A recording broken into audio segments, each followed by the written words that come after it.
grave parce que j'ai des satisfactions par ailleurs. Donc pour compléter, pour être sérieux, la présentation qui est faite, pour avoir contribué quelque part à la loi du 14 mars 2006 à travers une intervention personnelle ou à travers l'UNIOPS, je suis membre du bureau national tout jeune Conseil national de protection de l'enfance, qui répond à une attente que nous portions depuis des années en relais de la critique qui nous était faite par l'ONU. Il n'y a pas de visibilité sur la politique qui est suivie en France. Ça ne veut pas dire qu'il n'y ait pas de politique. Comme Jourdain de la prose sans le savoir, on fait de la protection de l'enfance, on fait des politiques publiques, mais sans qu'il y ait une visibilité dans la cohérence, donc quand même une difficulté pour l'évaluer et pour la réorienter. Donc un Conseil national de protection de l'enfance a été créé qui réunit, comme on le souhaitait, l'État, les collectivités locales, le secteur associatif et les professionnels. Et j'espère, je souhaite qu'une dialectique va se nouer qui permettra de faire le bilan de là où on en est et de tracer des perspectives. Deuxièmement, j'ai des responsabilités dans un domaine qui va rejoindre ce que je vais vous évoquer tout à l'heure. Après les attentats de 2005, que ça se fasse avant, mais comme dit l'autre, il a fallu attendre des attentats pour que ça se fasse. Les pouvoirs publics ont décidé de mobiliser les citoyens de ce pays pour aller dialoguer avec des jeunes. Mon constat, c'est que nombre de jeunes de ce pays sont dans une merde royale, sont à volo, ils flottent, ils peuvent être pris, hameçonnés, comme je dis, par les mafieux, ils peuvent être hameçonnés aujourd'hui par des prédicateurs. En tout cas, ils ont un point commun, ils sont à la dérive, faute d'avoir en face d'eux suffisamment d'adultes capables de leur tenir un discours, même un discours de doute, en tout cas un discours. Bon. Et je pense qu'il ne faut pas... notre défaillance, celle de notre génération et de quelques autres peut-être, c'est de ne pas avoir su nouer un dialogue individuel et collectif avec un certain nombre de jeunes et les laisser à volo. Donc, quand les attentats sont survenus, il vous souvient peut-être que le président de la République et le ministre de l'Éducation nationale ont créé ce qu'ils ont appelé la réserve de l'Éducation nationale. Bref, ils ont décidé de mobiliser des citoyens pour aller parler a priori la laïcité, ce qui était une connerie, puisque personne ne sait ce qu'est la laïcité, enfin pas grand monde sait ce qu'est la laïcité, en tout cas c'est une pointe d'épingle, et il valait mieux faire ce qui a été fait un peu plus tard, c'est-à-dire élargir sur l'engagement citoyen. C'est quoi être un magistrat, un psychologue, un sportif, un chef d'entreprise engagé dans la cité.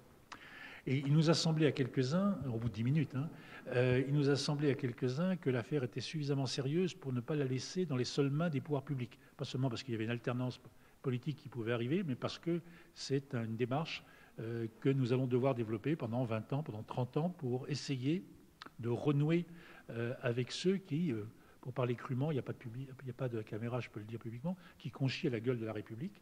Et quand je vois un certain nombre de gens qui se gaussent, il faut dire liberté, égalité, fraternité, tout ça c'est des valeurs creuses qui n'ont aucun sens, aucune réalité, comme dit Bernard de France, quand mes parents payent les charges et que ma mère se coltine de monter 10 étages d'escalier avec les filets, elle est où l'égalité, la fraternité et le respect?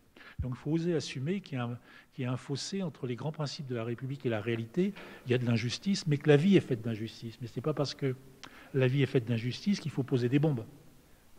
Et si on prend le statut des femmes a évolué entre 1918 et aujourd'hui, encore que ce soit très récemment que les femmes aient le droit à marier et le droit d'avoir un compte en banque, 1965-67, c'est assez récent même, là je rentre dans le fond du sujet au passage, que le viol entre époux soit condamné. Dans la patrie autoproclamée des droits de l'homme, il a fallu attendre 1995, décision de la Cour de cassation, 2005, décision du Parlement, pour que l'homme marié soit obligé de demander l'autorisation à sa femme pour avoir une relation sexuelle.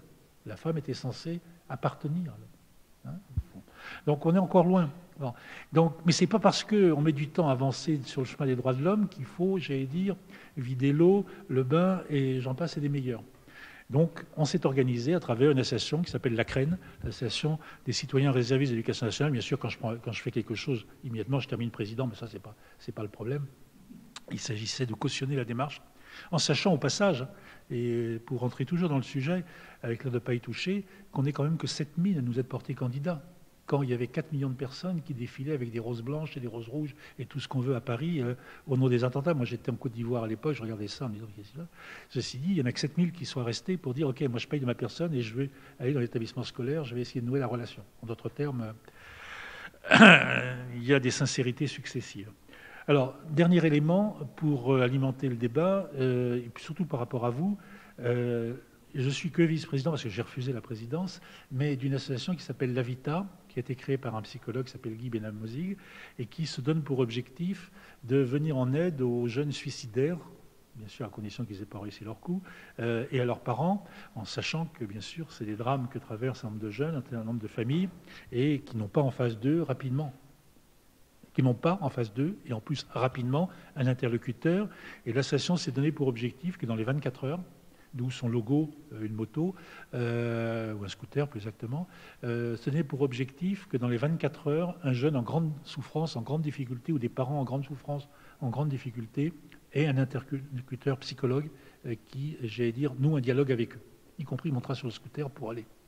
Donc on a créé tout un réseau en région Île-de-France, on est sur les financements. Voilà, donc comme magistrat, je participe de cette dynamique qui me paraît intéressante. Le suicide en tant que tel n'est pas ma tasse de thé. Ce qui m'intéresse, c'est les gosses qui sont en souffrance derrière ça. Et si on peut effectivement faire passer cette idée que les gens ont le droit de souffrir 24 heures sur 24 et pas seulement du lundi au vendredi, de 9h à midi, de 2h à 6h, et que les services publics sont au service du public et pas à leur service propre, on aura quand même fait une avancée historique. Parce que je fais partie des gens qui pensent, bien sûr c'est caricatural, hein, mais notamment dans le ministère de la Justice, notamment à la protection de la jeunesse, que les droits des travailleurs l'ont emporté sur les droits des usagers. Enfin ça c'est de la polémique de ma part. Je n'ai pas totalement tort. Alors voilà, en d'autres termes, je suis sur toute une série de sujets au rencard, mais pas totalement encore, j'allais dire, obsolètes en tout cas, et donc j'essaye de participer comme militant associatif. Donc vous aurez compris que mon discours, déjà par quelques notations, est absolument pas objectif. Moi je vous dis ce que je pense, ce que je crois, vous êtes des adultes, vous prenez, vous laissez, et on se quitte, et vous analysez, vous mettez ça avec tout le reste, et vous faites votre propre musique, enfin votre propre réflexion. Si je peux contribuer à alimenter, je vais contribuer. Alors, par rapport au sujet qui m'est donné, je ne vais rien vous apprendre sur les troubles du comportement et pourquoi j'y connais rien. Donc, je ne risque pas de vous en parler 3 minutes. Moi, je connais que des emmerdeurs. Et encore dans un langage françois. Hein. Des gosses qui sont emmerdeurs parce qu'ils fuguent, des gosses parce qu'ils sont emmerdeurs et qui traitent de tous les noms leurs parents, des gosses qui sont emmerdeurs parce qu'ils n'arrêtent pas de commettre des actes de délinquance, y compris en sortant du bureau du juge. J'en passe, des gosses qui sont menteurs comme les arracheurs de dents, en disant que lorsqu'ils ont été arrêtés par des policiers sur une tentative de vol, alors qu'ils avaient déjà relevé le capot, ils disaient qu'ils passaient par là, qu'ils avaient vu la lumière et qu'ils fumaient un clope. Enfin bref, ils sont déjà dans les dispositifs mafieux. Alors derrière la plaisanterie, ce que je veux vous dire, c'est que la justice ne connaît pas des gens à partir de leurs symptômes médicaux. Elle les connaît par rapport, j'allais dire, à des items ou à des entrées qui sont, j'allais dire, des situations. Donc c'est ce que je vais essayer de traiter pour répondre à la question qui m'est posée, c'est quelle est la place de la justice par rapport à ces situations et de quelle situation a-t-elle à connaître, comment fonctionne-t-elle, quelle est sa limite, quel est son intérêt à la justice, puisque je pense que les discours sur la déjudiciarisation sont un peu simplistes. La justice a un rôle à jouer, mais la justice ne doit pas jouer tous les rôles. Donc il faut trouver des équilibres là comme ailleurs. Alors une première chose qu'il faut dire en entame, ce que peu de gens disent, mais enfin moi ça me paraît tout à fait indispensable, c'est encore le discours, l'échange que j'avais avec une journaliste tout à l'heure de la revue Dalloz. Elle me dit, pourquoi vous ne parlez jamais des mineurs délinquants? Je lui ai dit, attendez, je comprends, et vous parlez toujours d'enfants. Moi je parle d'enfants parce que les enfants peuvent être en danger, ils peuvent être délinquants. La droite, elle parle de mineurs délinquants pour dire que ça ne peut pas être des enfants en danger. Il y a les monstres d'un côté, les délinquants, et puis les bisounours, les gentils, les enfants en danger. Pour moi, c'est les mêmes. L'enjeu, c'est, au passage, comment faire en sorte qu'un gosse en danger ne devienne pas un gosse dangereux. C'est ça l'enjeu politique, sur un siècle, hein, et sur 150 ans. Donc les mots, c'est très important. Alors je m'arrête donc à ce que je voulais dire. De quoi parlons-nous lorsqu'on parle d'enfants? Le juriste, le citoyen que je suis, lorsqu'il parle d'enfants lorsqu'il parle d'enfants et donc d'enfance, il parle des personnes qui ont moins de 18 ans. Alors je vous laisse de côté le fœtus, parce que bon, les droits du fœtus à un psychologue, on pourra en débattre, mais ce n'est pas encore l'enjeu là dans l'instant. Encore que certains ont voulu nous dire, il y a 30 ans ou 40 ans, souvenez-vous de tout ça, chérie, mets ta main sur mon ventre pour qu'il entende, qu'il sente ta présence, mettons-lui du Mozart pour que... Et maintenant, on nous dit que la vie intra-utérine n'a strictement aucun intérêt et qu'on peut très bien fabriquer un enfant pour une autre femme et lui donner. En d'autres termes, ce qui s'est joué dans la vie intra-utérine n'a plus aucune importance. Bon, enfin, comme ce n'est pas le sujet et qu'ils n'ont pas encore des troubles de comportement, les fœtus, on ne va pas en parler. Donc, on ne parle que des enfants, 0 à 18 ans, avec une petite prolongation. Vous savez que le président de la République, Giscard d'Estaing, avait inauguré sa théorie « tout doit se faire dans les 100 jours », théorie contestée par d'autres aujourd'hui, mais tout doit se faire dans les 100 jours par l'abaissement de la majorité de 21 à 18. Ce qui est intéressant, bon, bref, on va vous en sortir d'autres. En tout cas, il l'a fait tellement vite qu'il a surpris tout le monde, et notamment, il a laissé sur le carreau plusieurs milliers de jeunes qui avaient entre 18 et 21 ans, qui n'étaient pas encore adultes, qui étaient pris en charge par l'État social enfance.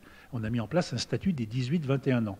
En d'autres termes, et depuis ceux-là, c'était en 1974, sont devenus parents, sinon grands-parents. Mais vous savez qu'en France, on est révolutionnaire à condition de ne rien détruire. La Tour Eiffel était provisoire, elle existe toujours. Le statut des 18-21 ans existe toujours, quoique l'objet social de l'époque n'existe plus. La question qu'on devrait se poser aujourd'hui, c'est faut-il un statut des 18, 25, 26 ans?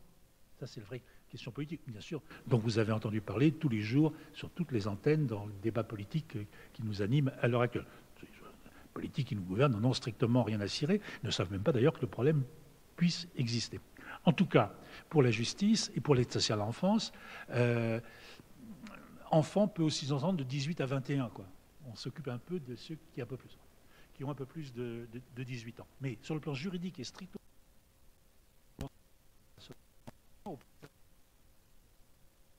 traités, article 55 de la Constitution, les traités, c'est les normes supérieures dans un pays comme le nôtre. La Convention internationale dit ce que M. Fillon, relayant M. Sarkozy, avait totalement oublié, lorsqu'il voulait abaisser à 16 ans, il avait totalement oublié que la Convention internationale qui s'applique en France interdit qu'on puisse traiter quelqu'un de moins de 18 ans comme un adulte. C'est tout con, on peut faire des grandes de sécurité, mais lorsqu'on a adhéré à un traité, on se doit de le respecter. En d'autres termes, il y avait un argument majeur, juridique, politique, qui faisait qu'on ne pouvait pas abaisser la majorité de 18 à 16 ans, mais ça avait été utilisé sur des bases politiques. En tout cas, article 1 de la Convention, la personne de moins de 18 ans est un enfant. Voilà. C'est dans ces termes-là. Alors bien entendu, le père de famille, le citoyen, sinon le militant et le juriste, sait que de 0 à 18 ans, il y a des séquences dans la vie de l'enfant. L'enfance est, j'allais dire, une étape qui, j'allais dire, amène à la majorité et qui fait que, cette théorie, dans la nuit des 18 ans, l'enfant se transforme en adulte et il a une connaissance de tous les droits civils, tous les droits pénaux, il connaît par cœur le code du travail, enfin bref, dans la nuit des 18 ans, il devient un homme. C'est ce que les militaires disaient.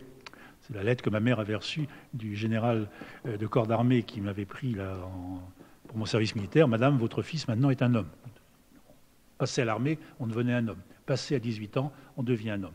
Et on va voir tout à l'heure que les enfants ont des droits bien avant 18 ans. Alors en d'autres termes, quand moi je parle enfant, je parle de 18 ans, je parle de moins de 18 ans et je ne néglige pas qu'il y a des seuils, que je résume très simplement, 0,7, 7,12, 7,13, pardon, 13,16, 16,18. Il y a une échelle du statut juridique de l'enfant, avec cette question politique qui rejoint d'ailleurs le fond du sujet que vous traitez, vous voulez devoir traiter. Il y a une échelle qui amène de l'irresponsabilité pénale vers la pleine responsabilité pénale, dont les seuils sont 7 ans, 13 ans, 16 ans, 18 ans, comme je viens de vous l'indiquer. Vous le savez tous, donc je ne vais pas vous faire l'injure de vous poser la question, mais vous savez tous que dans un pays comme le nôtre, on peut être considéré comme délinquant à partir de 7-8 ans. Ça, je ne vous apprends rien. Vous le saviez.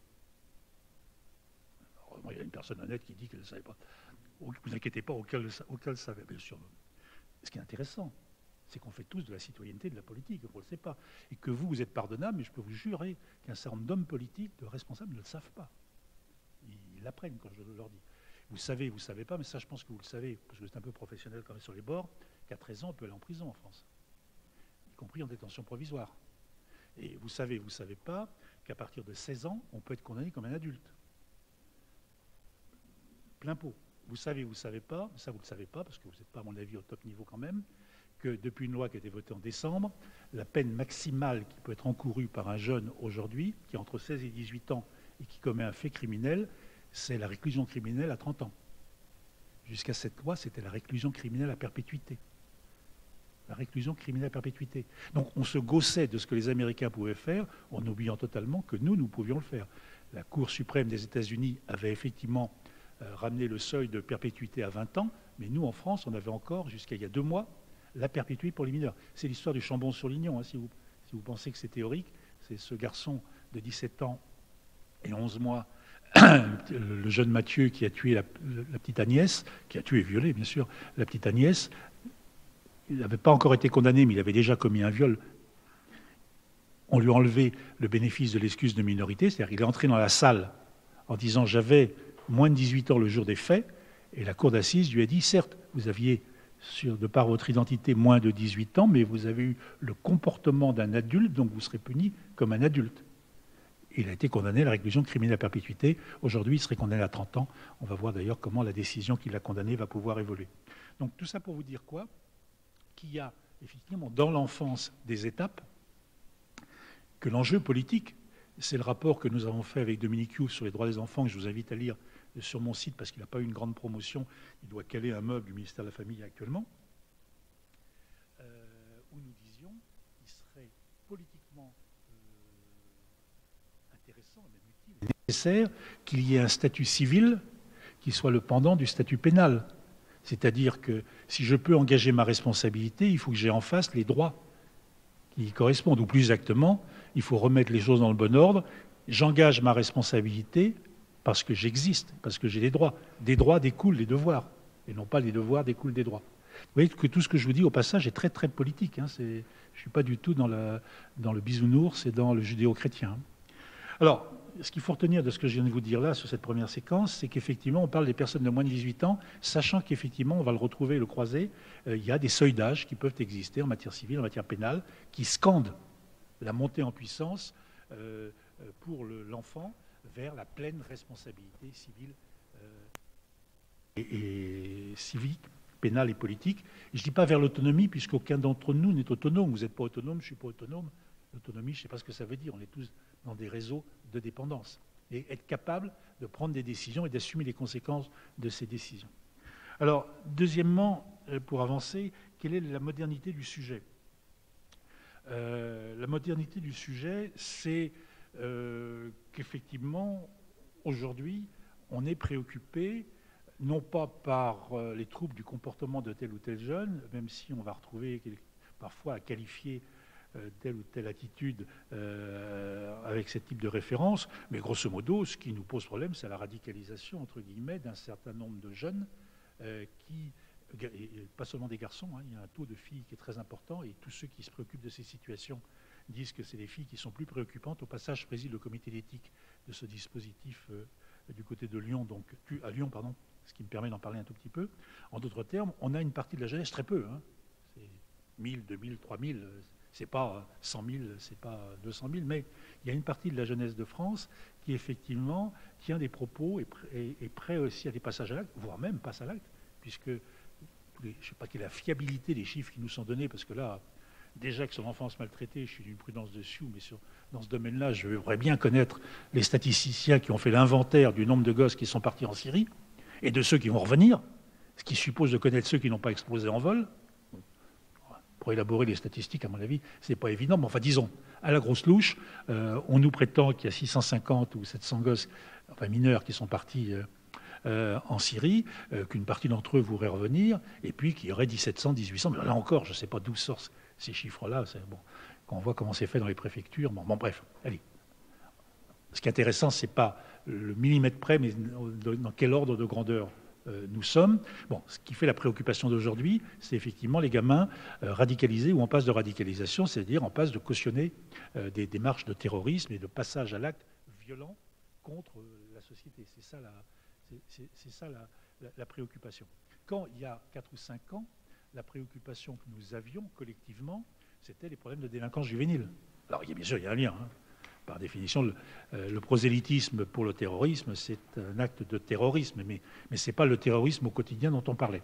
Donc on nous a seriné pendant des années que la France était en danger. Souvenez-vous des campagnes électorales 2002, etc., 95-2002, que la France était en danger du fait d'une grande partie de sa jeunesse. C'était l'époque où on n'osait pas parler des banlieues, on n'osait pas parler de l'immigration. Hein. C'était un camouflage, parce qu'en réalité on parlait des jeunes maghrébins et des jeunes africains qui ceci. Bon, aujourd'hui, on est un peu emmerdés. Enfin, ceux qui tenaient ce type de discours sont un peu emmerdés. Parce que, mais alors ils ont une chance, c'est que leurs adversaires ne connaissent pas le sujet. Donc, ils pourraient venir les faire chier. Les délinquants. Alors, ce qui est encore plus amusant, c'est ce que je disais un jour à Mme Guigou, c'est en partie grâce à votre travail que ça baisse, mais même vous-même, non pas vous, Mme Guigou, mais même votre camp ne le sait même pas. La délinquance juvénile a monté en quantité et en proportion jusqu'à 1999. À partir de 2000, elle a baissé, elle est légèrement montée, elle rebaisse. Et actuellement, la délinquance juvénile est à hauteur de 17% de l'ensemble de la délinquance connue. C'est plus que 14 dans les années 80. Mais c'est moins que les 20 qu'on a vus en 99. On est à 17. Et même en quantité, les chiffres. Alors, de mon point de vue, il y a une explication. Hein. Il y a tellement de policiers dans la rue que la délinquance des jeunes étant dans la rue, ça devient difficile. On ne peut plus voler une bagnole. En plus, ils nous ont foutu des systèmes électroniques qui fait qu'avant, c'était simple. On mettait les deux fils, on démarrait une bagnole. Maintenant, ça devient... Changer une batterie est impossible pour un simple kidam. Voler une bagnole, ça devient impossible pour un simple voleur. Ça devient compliqué, d'où le carjacking, d'où ces conneries. Enfin bon, j'en passe des meilleurs. Mais derrière la plaisanterie, en quantité, sinon en qualité, mais je vais y revenir, la délinquance juvénile n'est plus le problème politique et sociétal qui était à un moment donné identifié à tort, mais la vérité n'a aucun intérêt dans la vie. C'est la représentation de la vérité qui est importante, puisque je prétends un certain nombre de choses, moi qui attaque, et toi qui te défends, tu es obligé d'être dans mon camp. Rien qu'en acceptant l'attaque, tu vas cautionner. En d'autres termes, la gauche comme la droite ont effectivement, à un moment donné, mis la délinquance des jeunes comme étant quelque chose qui était majeur. Elle est réalité. Hein. Pour moi, un seul instant qui va venir dire, et je vais même vous donner un argument, un élément, quand je viens de vous dire que la délinquance est seulement à 14% au plan national, des jeunes est seulement jeunes entendu au moins de 18 ans, hein, toujours. Dans certains quartiers, la délinquance de rue, c'est 55, 60, 70%. Et incontestablement, dans certaines tours d'immeubles, certains centres commerciaux, c'est des jeunes, c'est des ados qui font chier le monde. Il ne faut pas les se raconter de blagues. Mais ceci, M. Kerviel, innocent ou coupable, j'en sais foutrement rien, c'est qu'une image. Hein. Je ne connais pas le personnage, et je pense que les choses sont plus compliquées qu'on a bien voulu le dire. Il n'est pas installé dans la rue de Las Cases, il est installé au 5e étage. Enfin, il est installé au 15e étage d'une tour Société Générale à La Défense. En d'autres termes, les délinquants économiques ne sont pas assez dans la rue. À chaque lieu, à chaque population, son type de délinquance. Alors, ce que j'étais en train de vous dire, c'est que l'actualité sur le thème de l'enfance dangereuse, c'est le thème de la radicalisation, c'est plus le thème pur et dur et classique de la délinquance qu'on a pu avoir. Le thème de l'enfance en danger, j'allais dire, on a là encore des sincérités successives. Vous avez réussi à trouver ? Oui. Ah, ça... Vous le prendrez quand vous voulez. C'est pour les faire marrer. Hein. Après ? Maintenant, ça va les faire marrer tout de suite. Donc, j'étais parti sur la délinquance. Oui, sur l'enfance en danger. C'est quand même extraordinaire que ce soit à la fin du quinquennat que le ministre de la Famille, que je connais bien par ailleurs, que j'apprécie, lance un programme sur la protection de l'enfance en danger. C'est quand même pas inintéressant. Alors, que ça soit la fin du quinquennat, c'est peut-être contestable, mais le fait que ça soit fait, c'est déjà une bonne chose. Hein. Donc, mais ce qui est encore plus amusant, c'est que la France, qui est la patrie autoproclamée des droits de l'homme avec l'Angleterre, se trouve incapable... Ça bouge ? Voilà, c'était pour vous dire que j'étais en marche. C'est du mauvais humour. Voilà. Après, c'est mon blog. Mais au passage, c'est loin d'être inintéressant. Sur mon blog, vous retrouvez tout ce que je vous dis. Et notamment un sujet qui fait se défrayer, qui excite beaucoup les gens de droite actuellement ou d'extrême droite qui commentent sur les mineurs étrangers isolés. Donc, je ne suis pas mécontent de les avoir titillés sur ce sujet ces jours-ci. À propos des statistiques, vous pouvez nous dire où on trouve des statistiques fiables et validées sur, par exemple, la délinquance juvénile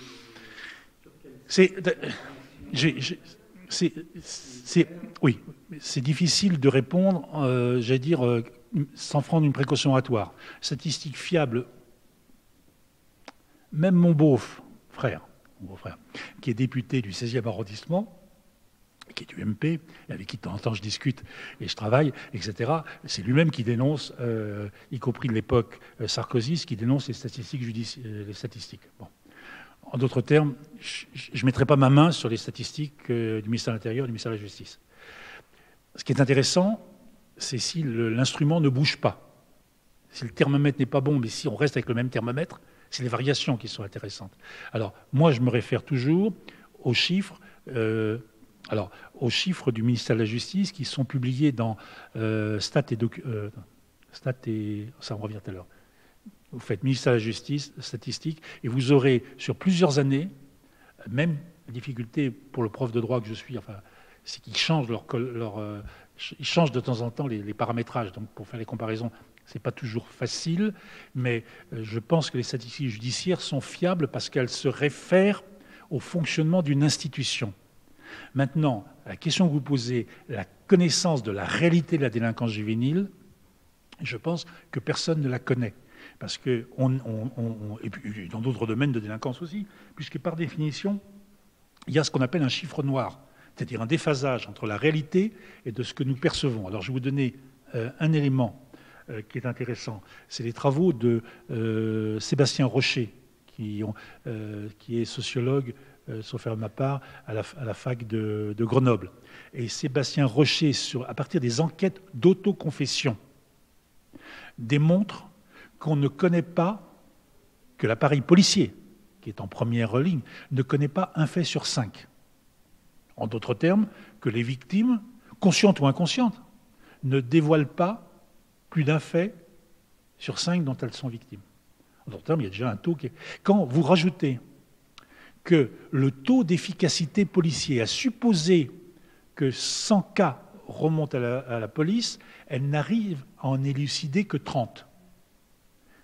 Donc, le taux d'efficacité réel de la police par rapport à la réalité de la délinquance, tout ça pris avec des pincettes, c'est, de mon point de vue, entre 6 et 7%. D'où le problème de l'insécurité. Puisque les gens ont le sentiment que l'institution policière et judiciaire n'intervient pas par rapport à leur situation, donc un sentiment d'abandon et de délaissement. Et quand, là je redeviens politique, enfin politique au sens institutionnel cette fois-ci, pas politique au sens sociologique, quand on fait le procès de la justice, de ne pas être présente sur ces questions auprès de la population, on oublie que c'est d'abord le procès, entre guillemets, moi je ne suis pas à donner des leçons malgré les apparences, je conçois la difficulté d'exercice, c'est d'abord le procès de la police qu'on devrait faire. Des juges ne peuvent pas juger des situations dont ils n'ont pas à connaître. Or, ils n'ont à connaître que de 6 à 7% de la réalité de la délinquance. Tout ça, tout ce que je viens de vous dire, ce sont des raisonnements, j'allais dire, grossiers, au millimètre près, je ne peux pas répondre, et je ne connais pas des gens qui soient capables de répondre. Bon. En revanche, effectivement, les différents appareils statistiques policiers et judiciaires, j'allais dire, n'ayant pas beaucoup bougé dans ces 30 ou 40 dernières années, on voit les évolutions. Et c'est de ces évolutions-là dont j'étais en train de vous parler. Je ne sais pas si j'ai répondu à votre question parce que je suis parti à l'emporte-pièce. Alors simplement, j'étais en train de vous dire, oui, que l'actualité, l'écume de la mer, c'est effectivement les enfants délinquants, mais c'est moins les enfants délinquants que la radicalisation. On n'entend plus parler de la délinquance juvénile aujourd'hui, à part Mme Le Pen un tout petit peu, je ne sais plus qui, Dupont-Aignan un tout petit peu, mais c'était vraiment peanuts par rapport à ce qu'on a connu, c'est peanuts. C'est la radicalisation. Deuxièmement, l'enfance en danger, c'est du bout des lèvres qu'on aborde les questions. Et l'enfance maltraitée, c'est du bout des lèvres. Et j'en étais arrivé, quand vous posiez votre question, à dire que c'est quand même fantastique qu'au bout de 5 ans de pouvoir, 2012-2017, la France, sous la présidence de François Hollande, n'ait pas été capable de rejoindre le Conseil de l'Europe qui demandait de prendre des dispositions pour condamner le recours au châtiment corporel. Même la ministre, qui a évolué, et Dieu sait que je l'apprécie pour le boulot qu'elle a pu faire, Laurence Rossignol, dans les 2 premières années de sa prise de fonction, après Mme Bertinotti, disait « Je ne vois pas faire une loi, je vais animer le débat ». Elle a bien vu que ça ne pouvait pas suffire. Et donc, elle a été amenée, mais en fin de parcours, a effectivement accepté une très bonne rédaction dans le Code civil qui, sans fustiger les parents, il s'agit dans le Code civil, hein, pas dans le Code pénal, il ne s'agissait pas d'envoyer en correctionnel les parents qui donnent une gifle ou une correctionnelle. Simplement dire, ce n'est pas la norme, ce n'est pas comme ça qu'il faut pratiquer. En ayant posé la norme, la loi, après on discute de la mise en œuvre de la loi. Bon. Et pas sur le registre de la sanction, bien sûr, quand on rentre dans la maltraitance au sens stricto sensu, c'est la correctionnelle, mais l'enjeu n'est pas d'envoyer les gens en correctionnel. L'enjeu, c'est qu'ils aient un rapport à leurs enfants qui soit un rapport d'autorité qu'on ne doit pas confondre avec violence. On peut faire autorité sans faire violence. Là, je suis en train de me faire respecter. Aucun d'entre vous est en train de parler ni de consulter son téléphone. Non, personne. Donc, c'est parce que je suis intéressant. C'est tout. Quand je commencerai à vous faire chier, vous allez commencer à faire ça. Donc, on peut faire autorité sans violence. Voilà. Et ben, c'est quand même intéressant pour aller très vite, parce que je suis loin du sujet. Enfin, je suis dans le sujet, mais ce n'est pas de ce que j'ai envie de vous dire. C'est quand même intéressant de constater que c'est du bout des lèvres que le gouvernement qui sort a fait voter ce texte et comme ils l'ont fait comme des cons pour parler crûment, ils l'ont foutu dans une loi qui n'avait aucun rapport et c'était évident pour n'importe quel juriste que ça serait considéré comme un cavalier législatif par le Conseil constitutionnel, donc ça a été annulé. Résultat concret, chacun ayant fait son boulot. La France, Conseil constitutionnel, le gouvernement, c'est la France. Notre pays n'est même pas le 28e de l'Europe à condamner les châtiments corporels. Et toujours avec ces mêmes raisonnements. Oui, moi, quand j'étais môme, je recevais des coups et ça ne m'a pas empêché de vivre. Une gifle, ça fait du bien à celui qui la donne, à celui qui la reçoit, et ça n'empêche pas de... Alors que derrière, le débat, c'était est-ce qu'il y a des démarches d'éducation autres que la violence? Est-ce qu'on est dans le dressage ou est-ce qu'on est dans l'apprentissage des comportements? Alors, oui.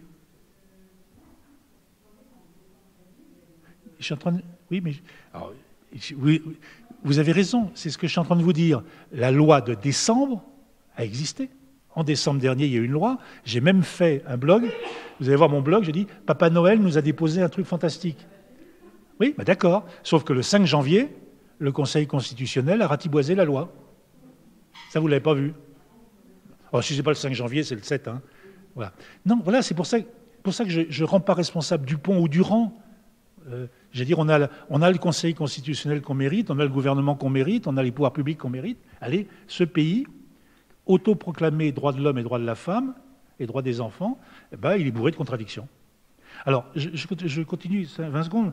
Sur l'actualité, la modernité du sujet, parce que les sujets sur lesquels nous sommes, je veux dire, ils sont récurrents. Dans 20 ans, vous ferez venir quelqu'un d'autre qui, à ma place, traitera le même sujet. Ce qui nous intéresse, c'est aujourd'hui.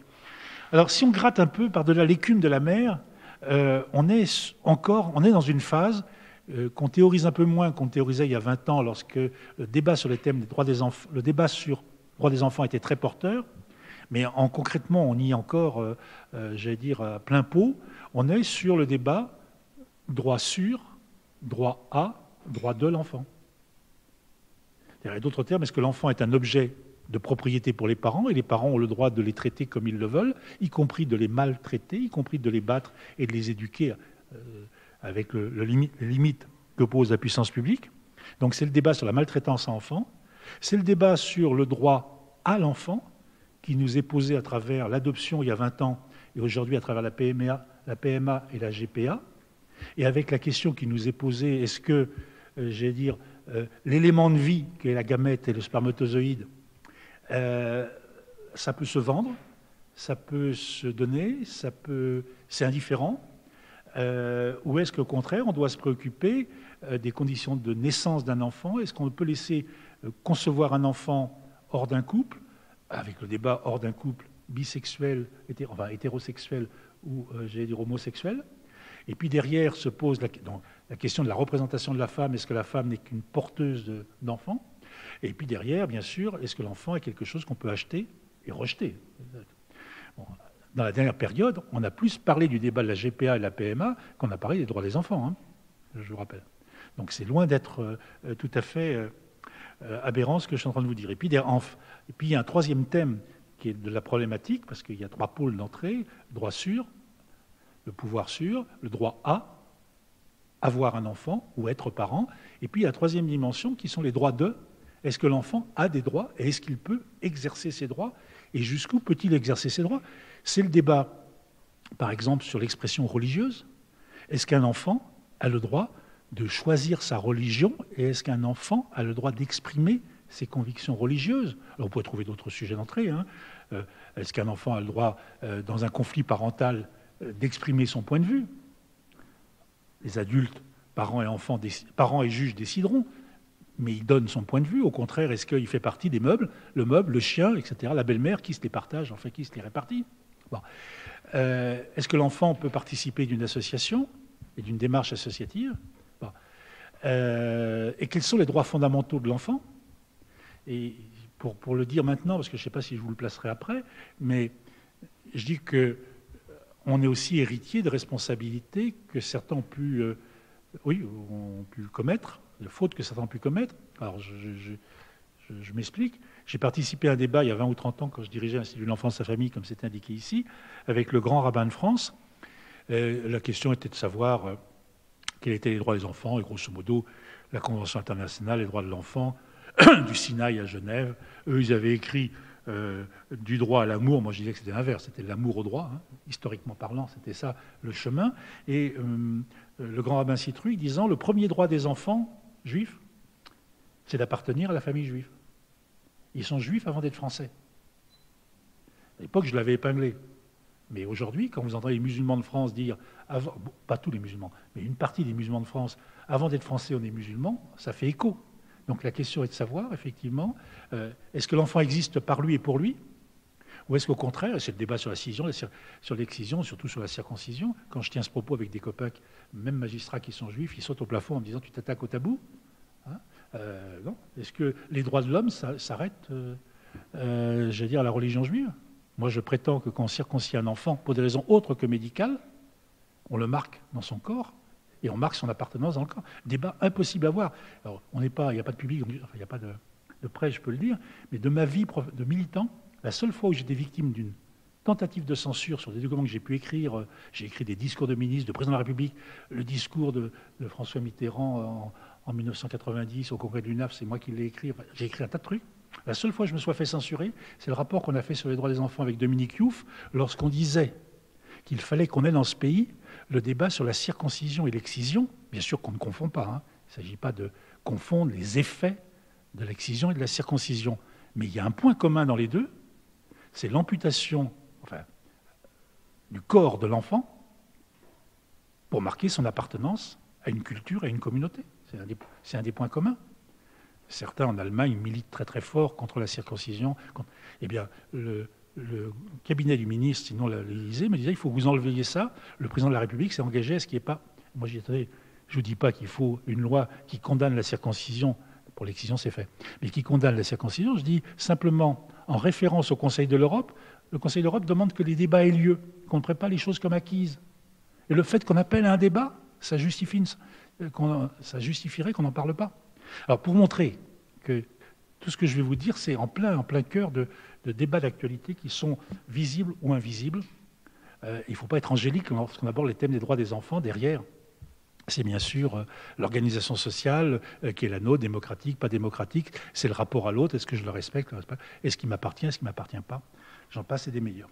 Alors, pour maintenant aborder le cœur du sujet qui vous préoccupe et de la question qui m'a été posée, c'est-à-dire l'intervention de la justice. Ma thèse à moi, enfin thèse, c'est un propos un peu exagéré, mais c'est pour montrer que je présente les choses un petit peu différemment des autres, mais je n'ai pas entendu d'autres personnes le dire non plus. Je crois que la justice a 4 grandes fonctions, quand on y regarde bien, on prend un peu de recul, dans le champ de l'enfance et surtout de la famille et surtout de l'enfance. Elle a 4 grandes fonctions. La première, et pour les psychologues comme vous, c'est essentiel, et j'ajoute en entame avant de rentrer dans le fond des choses, pourquoi je me dois de vous tenir ce discours, c'est parce que je pense que par-delà vos compétences techniques de psychologue, et c'était ce que je disais à mes étudiants en psychologie il y a quelques années, il faut que vous soyez latéralisés, c'est-à-dire vous connaissiez les institutions dans lesquelles vous êtes amenés à vous pourvoir. Vous ne pourrez pas réellement aider des gens qui sont en difficulté ou en souffrance si vous ne savez pas ce qui se passe avant, ce qui se passe après, et si vous ne faites pas une analyse systémique un petit peu de la situation. C'est ce que je suis en train de faire. Je suis en train de rien faire d'autre que de vous donner l'environnement dans lequel le problème que vous allez avoir à traiter va se présenter. Donc, je reviens à la présentation de la justice. La justice a 4 grandes fonctions. La première, c'est de contribuer à donner une identité à la personne, donc à l'enfant, à travers les débats sur le nom, sur le prénom qui dépendent de la filiation. Donc la question première, c'est celle de la filiation. De la filiation découle qui je suis. Et ils vont dépendre, bien sûr, un certain nombre de droits, sinon de devoirs. De la filiation dépend donc le nom, va dépendre le choix du prénom et les contrôles sur le prénom, mais vont dépendre, et c'est bien sûr le truc le plus important, la question de qui est en situation d'exercer des responsabilités à l'égard de l'enfant. Et dans les responsabilités, il y en a 2 qui sont majeures, la protection et l'éducation. C'est les 2 grandes fonctions majeures que jouent les adultes qui sont en charge d'enfants. Au passage, moi je ne parle pas d'autorité parentale. Je pense que l'autorité est au service de la responsabilité. Ce gouvernement-ci a été incapable de passer du mot autorité parentale au mot responsabilité. Ils m'ont dit, c'est impossible qu'on fasse ça, on va se faire attaquer par la droite, qui va nous dire, vous cassez l'autorité parentale. Je lui dis, vous répondrez par la jurisprudence Furiani. Je m'explique en 20 secondes. Est-ce que le préfet de Corse est responsable du fait que la tribune se soit effondrée dans le stade Furiani? Oui, s'il n'avait pas donné une délégation de compétences et de moyens à un chef de service. S'il n'avait pas fait cela, il est responsable. Mais s'il avait délégué le pouvoir et les moyens du pouvoir à tel ou tel chef de service, il n'est pas responsable. En d'autres termes, on ne peut pas être responsable si on n'avait pas l'autorité d'eux. Bon. Il eût fallu passer à un autre mode de rapport parent-enfant. On est passé de la puissance paternelle à l'autorité parentale, puissance-autorité, paternelle parentale. Donc on a introduit les femmes. La modernité, là, dans ce 21e siècle, c'était de passer d'autorité à responsabilité. T'es responsable de combien d'enfants et comment? Allez, je referme la parenthèse. Donc je voulais simplement vous dire que c'est le rôle du juge aux affaires familiales que de décider, s'il y a conflit bien sûr, qui exerce les responsabilités parentales et jusqu'où. C'est le débat sur la séparation des parents, mariés ou pas mariés, c'est le débat sur la présence et les rapports des grands-parents dans la vie avec les enfants, puisque vous savez que les grands-parents sont de plus en plus souvent présents dans un univers très proche, en plus avec du fric, parce qu'ils mettent beaucoup de temps à décéder, donc c'est eux qui ont l'argent. Et bon, c'est très compliqué. Bon, en tout cas, les grands-parents, emmerdeurs, hein, parce qu'ils ne sont pas tous emmerdeurs, peuvent jouer un pouvoir de nuisance, pas piquer des hannetons. Et puis, là où ça devient...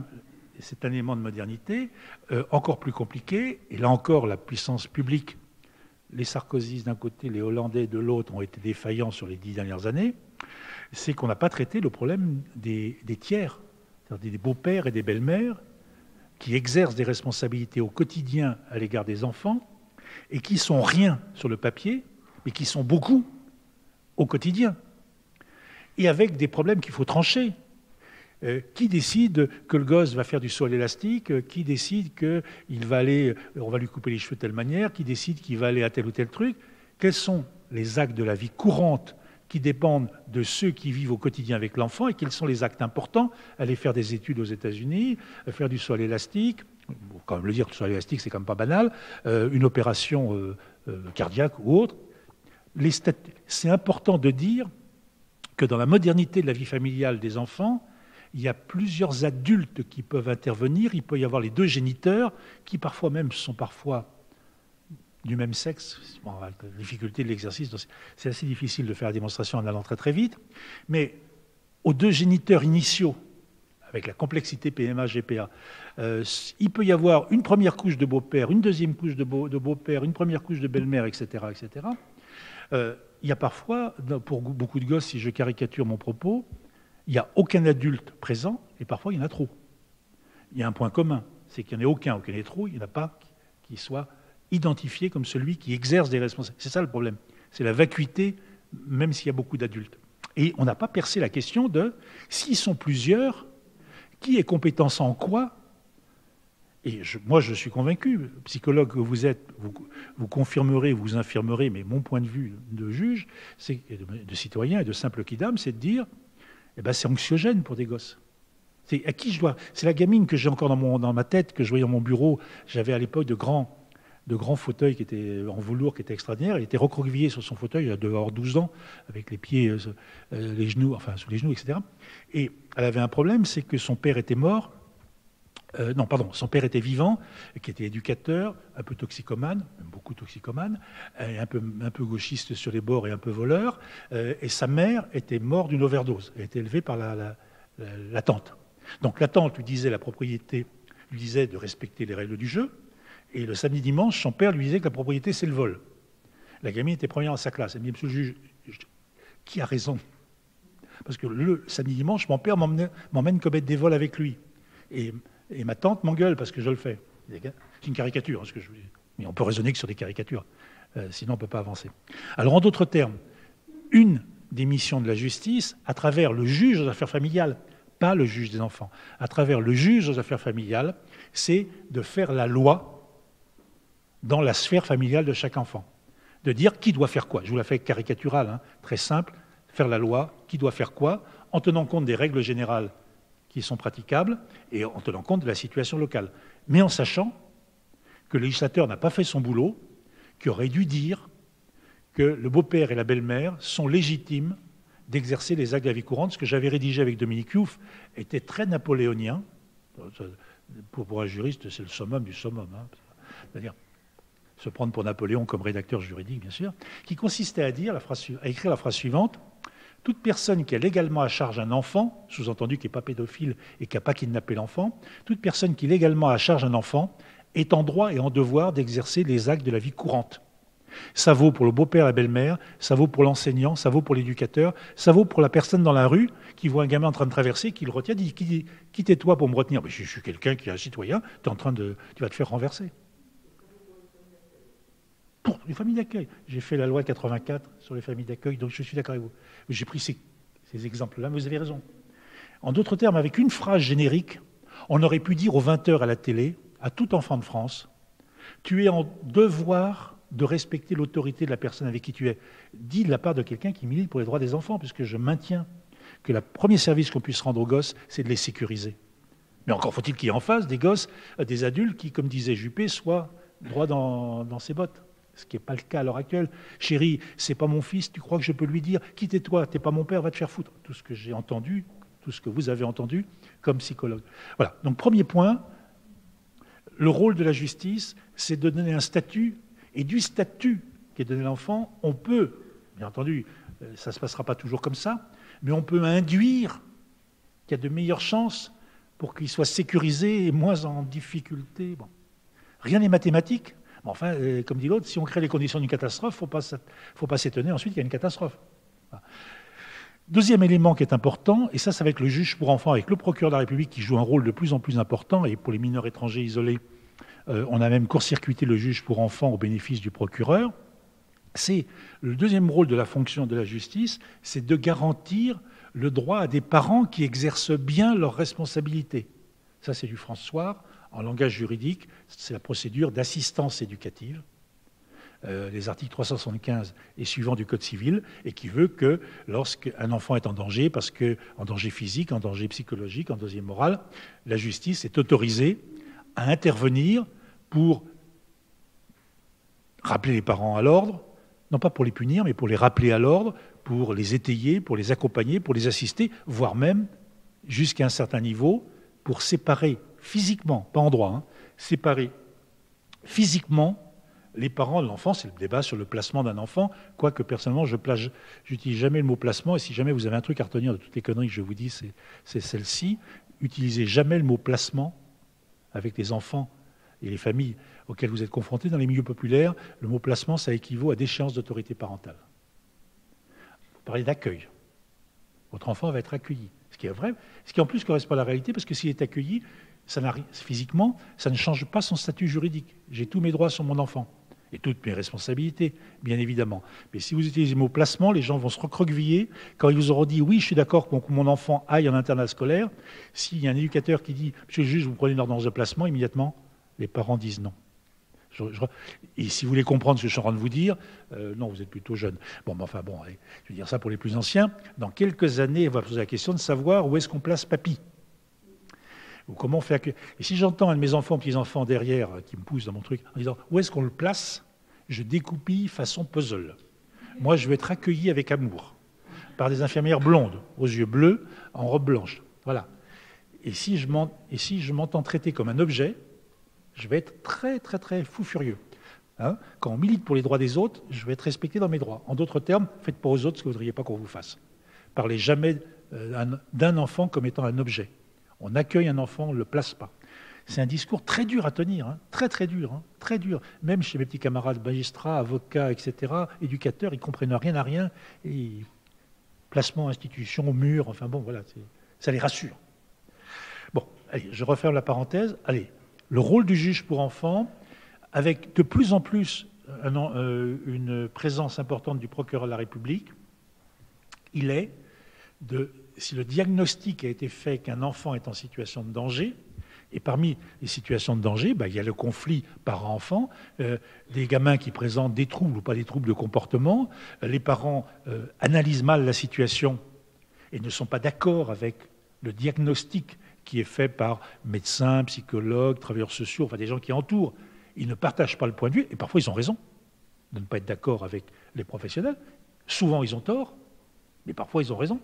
Il y a un conflit, c'est le rôle du juge que de percer le conflit. On peut, deuxième partie, tout le monde peut être d'accord sur le diagnostic, il y a un problème, mais on n'est pas d'accord sur la réponse. Cette fois-ci, il y a conflit sur la réponse, il faut un juge. Donc, en d'autres termes, ce n'est pas les troubles du comportement d'un gamin qui va justifier qu'on intervienne, c'est l'incapacité volontaire ou involontaire des parents d'y mettre fin. En d'autres termes, toutes les situations de gosses qui sont en situation difficile, en souffrance, en difficulté avec les institutions, en difficulté avec leurs parents, etc., toutes ces situations n'ont pas vocation à relever du judiciaire. C'est tellement vrai que l'histoire éclaire ces questions. Vous avez la même situation. Un couple qui est brinque-ballant, un monsieur qui est un peu alcoolo, une dame qui est un peu dépressive, et ils ont 2 enfants qui vivent très mal cette situation, bien sûr, est aussi un peu conflictuelle entre les 2 parents, et vous avez un gamin qui fait du surinvestissement scolaire et l'autre qui fait de la délinquance. Ils ont le même truc. Hein. Et ils réagissent chacun avec leur mode de fonctionnement. Jusqu'en 1958, il fallait attendre que celui qui faisait de l'anorexie ou du surinvestissement scolaire commette un délit pour que la justice puisse intervenir. En d'autres termes, c'était ce qu'on appelait le délit prétexte. Donc désormais, on peut intervenir que l'un soit délinquant ou qu'il ne soit pas délinquant, etc. Mais le critère, c'est est-ce que les parents sont conscients ou pas conscients de la situation et mettent en œuvre les réponses qui sont adaptées. S'ils sont conscients qu'ils acceptent la proposition de travail social qui est avancée notamment par la circonscription d'action sociale, le juge n'a pas à intervenir. En d'autres termes, toutes les situations de conflits parents-enfants notamment, ou de difficultés auxquelles un enfant se trouve confronté du fait des parents, ne doit pas systématiquement relever du juge. Il faut qu'il y ait un conflit qui justifie l'intervention judiciaire. Ça, c'est la fonction du juge pour enfants. Et j'ajoute que la modernité, on va le voir dans quelques années, pas à court terme, mais moi j'anticipe un peu les choses et je suis convaincu on commence à voir poindre dans les débats auxquels je participe des choses qu'on avait, nous, entrevues il y a quelques années, à savoir qu'on doit se poser la question de savoir si l'intervention judiciaire ne doit pas être ponctuelle, quand pour l'instant elle peut durer des années et des années et des années. Et moi je dis que l'intervention judiciaire, elle doit être ponctuelle. Pour vous le faire comprendre, je vais prendre une analogie, et qui d'ailleurs est fondée sur le plan de l'histoire. Beaucoup de choses qui se développent dans l'action sociale sont issues du médical. Donc on peut anticiper ce qui va se jouer dans le social à partir d'une représentation de ce qui se passe dans le médical. Dans le médical, on saignait, on opérait, on coupait. Dans la modernité de la médecine, on essaye de prévenir d'abord, on essaye de donner des médicaments. C'est très rarement qu'on va en salle d'opération et on reste le moins longtemps possible à l'hôpital. Et si vous voulez le comprendre autrement, prenez la dentisterie. Hein. Le bon dentiste du Far West, etc., il arrachait les dents. Et puis quand il n'y avait plus de dents, il n'y avait plus rien à arracher. Bon, un dentiste, c'était un arracheur de dents. Le bon dentiste moderne, c'est celui qui fait des bridges avec des petits bouts de dents, il fait des ponts.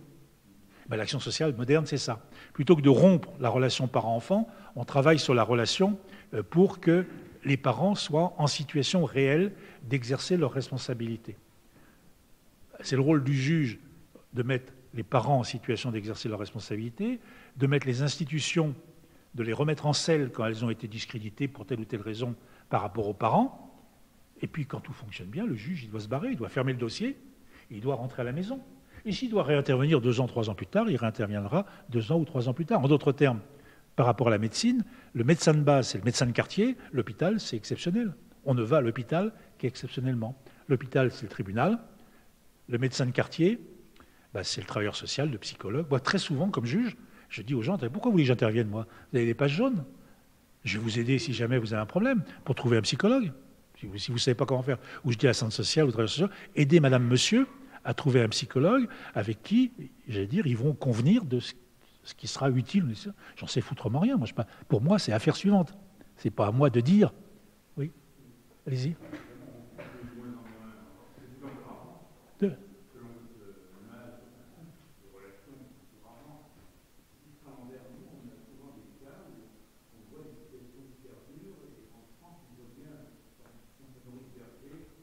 Qui dit n'importe quoi, oui, allez-y. Oui.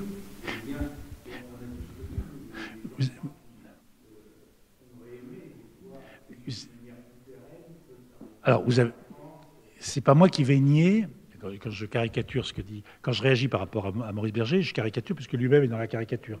C'est-à-dire de quelques éléments qui sont réels, il ne s'agit pas de dire qu'il ment, des éléments qui sont réels, il en dresse un tableau générique. Donc moi je dis simplement, c'est pas parce qu'il y a un problème, il ne s'agit pas de nier un problème, il ne s'agit pas de le généraliser. Il s'agit de trouver un bon équilibre. Oui, il y a des situations dans lesquelles, effectivement, on a eu une difficulté, ou on a tardé. On a tardé peut-être parce que c'était difficile à faire un diagnostic. Je prends un exemple très concret. Madame parlait des familles d'accueil. Je sais, pour avoir fait la loi sur l'adoption en 84, on va travailler sur ces questions-là, il n'y a rien de plus dur pour l'aide sociale à l'enfance que d'être confronté à la situation d'un gamin qui a 8, 9, 10 ans. Faut-il rompre le lien, alors qu'en plus, il en a une mémoire. Est-ce qu'il faut rompre le lien avec ses parents pour le faire adopter par une nouvelle famille ou est-ce qu'il faut continuer à travailler la situation? 8-9 ans, c'est une période qui est un petit peu charnière. Si ce n'est pas 8-9 ans, c'est 9-10 ans. Mais vous avez compris le raisonnement. Bon. Moi, je ne nie pas que ces situations soient difficiles. Je dis qu'il faut qu'on se dote d'instruments qui sont peut-être plus souples. Et on est en train de me donner raison. Quand on est en train de dire aujourd'hui, il faut utiliser l'adoption simple, plus que l'adoption plénière, pour les enfants qui ont une mémoire de leur histoire. Tu entres dans une nouvelle famille, mais pour autant, on n'efface pas ton ancienne famille. La pire des choses pour un gosse, c'est de dire, ce monsieur ou cette femme qui sont tes parents, qui sont tes géniteurs, tu es censé les oublier puisqu'ils ont été rayés par le tribunal. Ils ont peut-être été rayés par le tribunal, mais d'abord, c'est des cons, c'est injuste, c'est salaud, enfin bref. Bon. Et ils ont beau m'avoir maltraité, ce sont mes parents. En revanche, c'est plus facile à tenir le discours du style... Tes parents sont ce qu'ils sont, avec leurs qualités, leurs défauts, leurs problèmes psychologiques, psychiatriques, etc., etc. Leur manière de t'aimer, c'est une manière qu'ils ont de t'aimer, et pour autant, tu as besoin d'autre chose, de stabilité, etc. Et bien, ces gens qui t'accueillent, avec qui on crée un lien, ils ne remplacent pas tes parents, mais ils jouent un rôle qui est... C'est ce qu'on appelle faire du sur-mesure. Je ne parle pas des costumes de Fillon, on fait du sur-mesure. Alors, je pense que Berger, j'allais dire, et des journalistes l'avaient très très bien dit, tout ce qu'il dénonce, entre guillemets, c'est la vérité. Mais il est dans son focus et il n'a pas regardé ce qu'il y avait avant, ce qu'il y avait après. Et ça ne peut pas faire une politique, ça. Voilà. Parce que sinon, le résultat, c'est quoi? C'est que dès qu'il y a un symptôme, dès qu'il y a un problème, on retire les enfants. Mais toute la difficulté, alors cette fois-ci politique et institutionnelle de l'aide sociale à l'enfance, c'est que l'adoption est un des éléments, un des outils de réponse à une situation. Mais si on pratique trop rapidement l'adoption, on scie la branche sur laquelle on est assis. Et pour dire la vérité, c'est l'enjeu politique des 10 ou 20 ans qui viennent, pour des raisons économiques. J'ai revu ces jours-ci des films qui ont été faits sur l'aide sociale à l'enfance en Norvège et l'aide sociale à l'enfance en Angleterre. Les services sociaux norvégiens et anglais sont financés à la hauteur du nombre d'adoptions qu'ils pratiquent. Non pas de réponse qu'ils apportent au problème, mais de la pratique. Parce que chaque adoption induit que l'enfant n'émarge plus au budget du département. Donc, tant vous faites tant d'économies, vous aurez le droit à tant d'argent.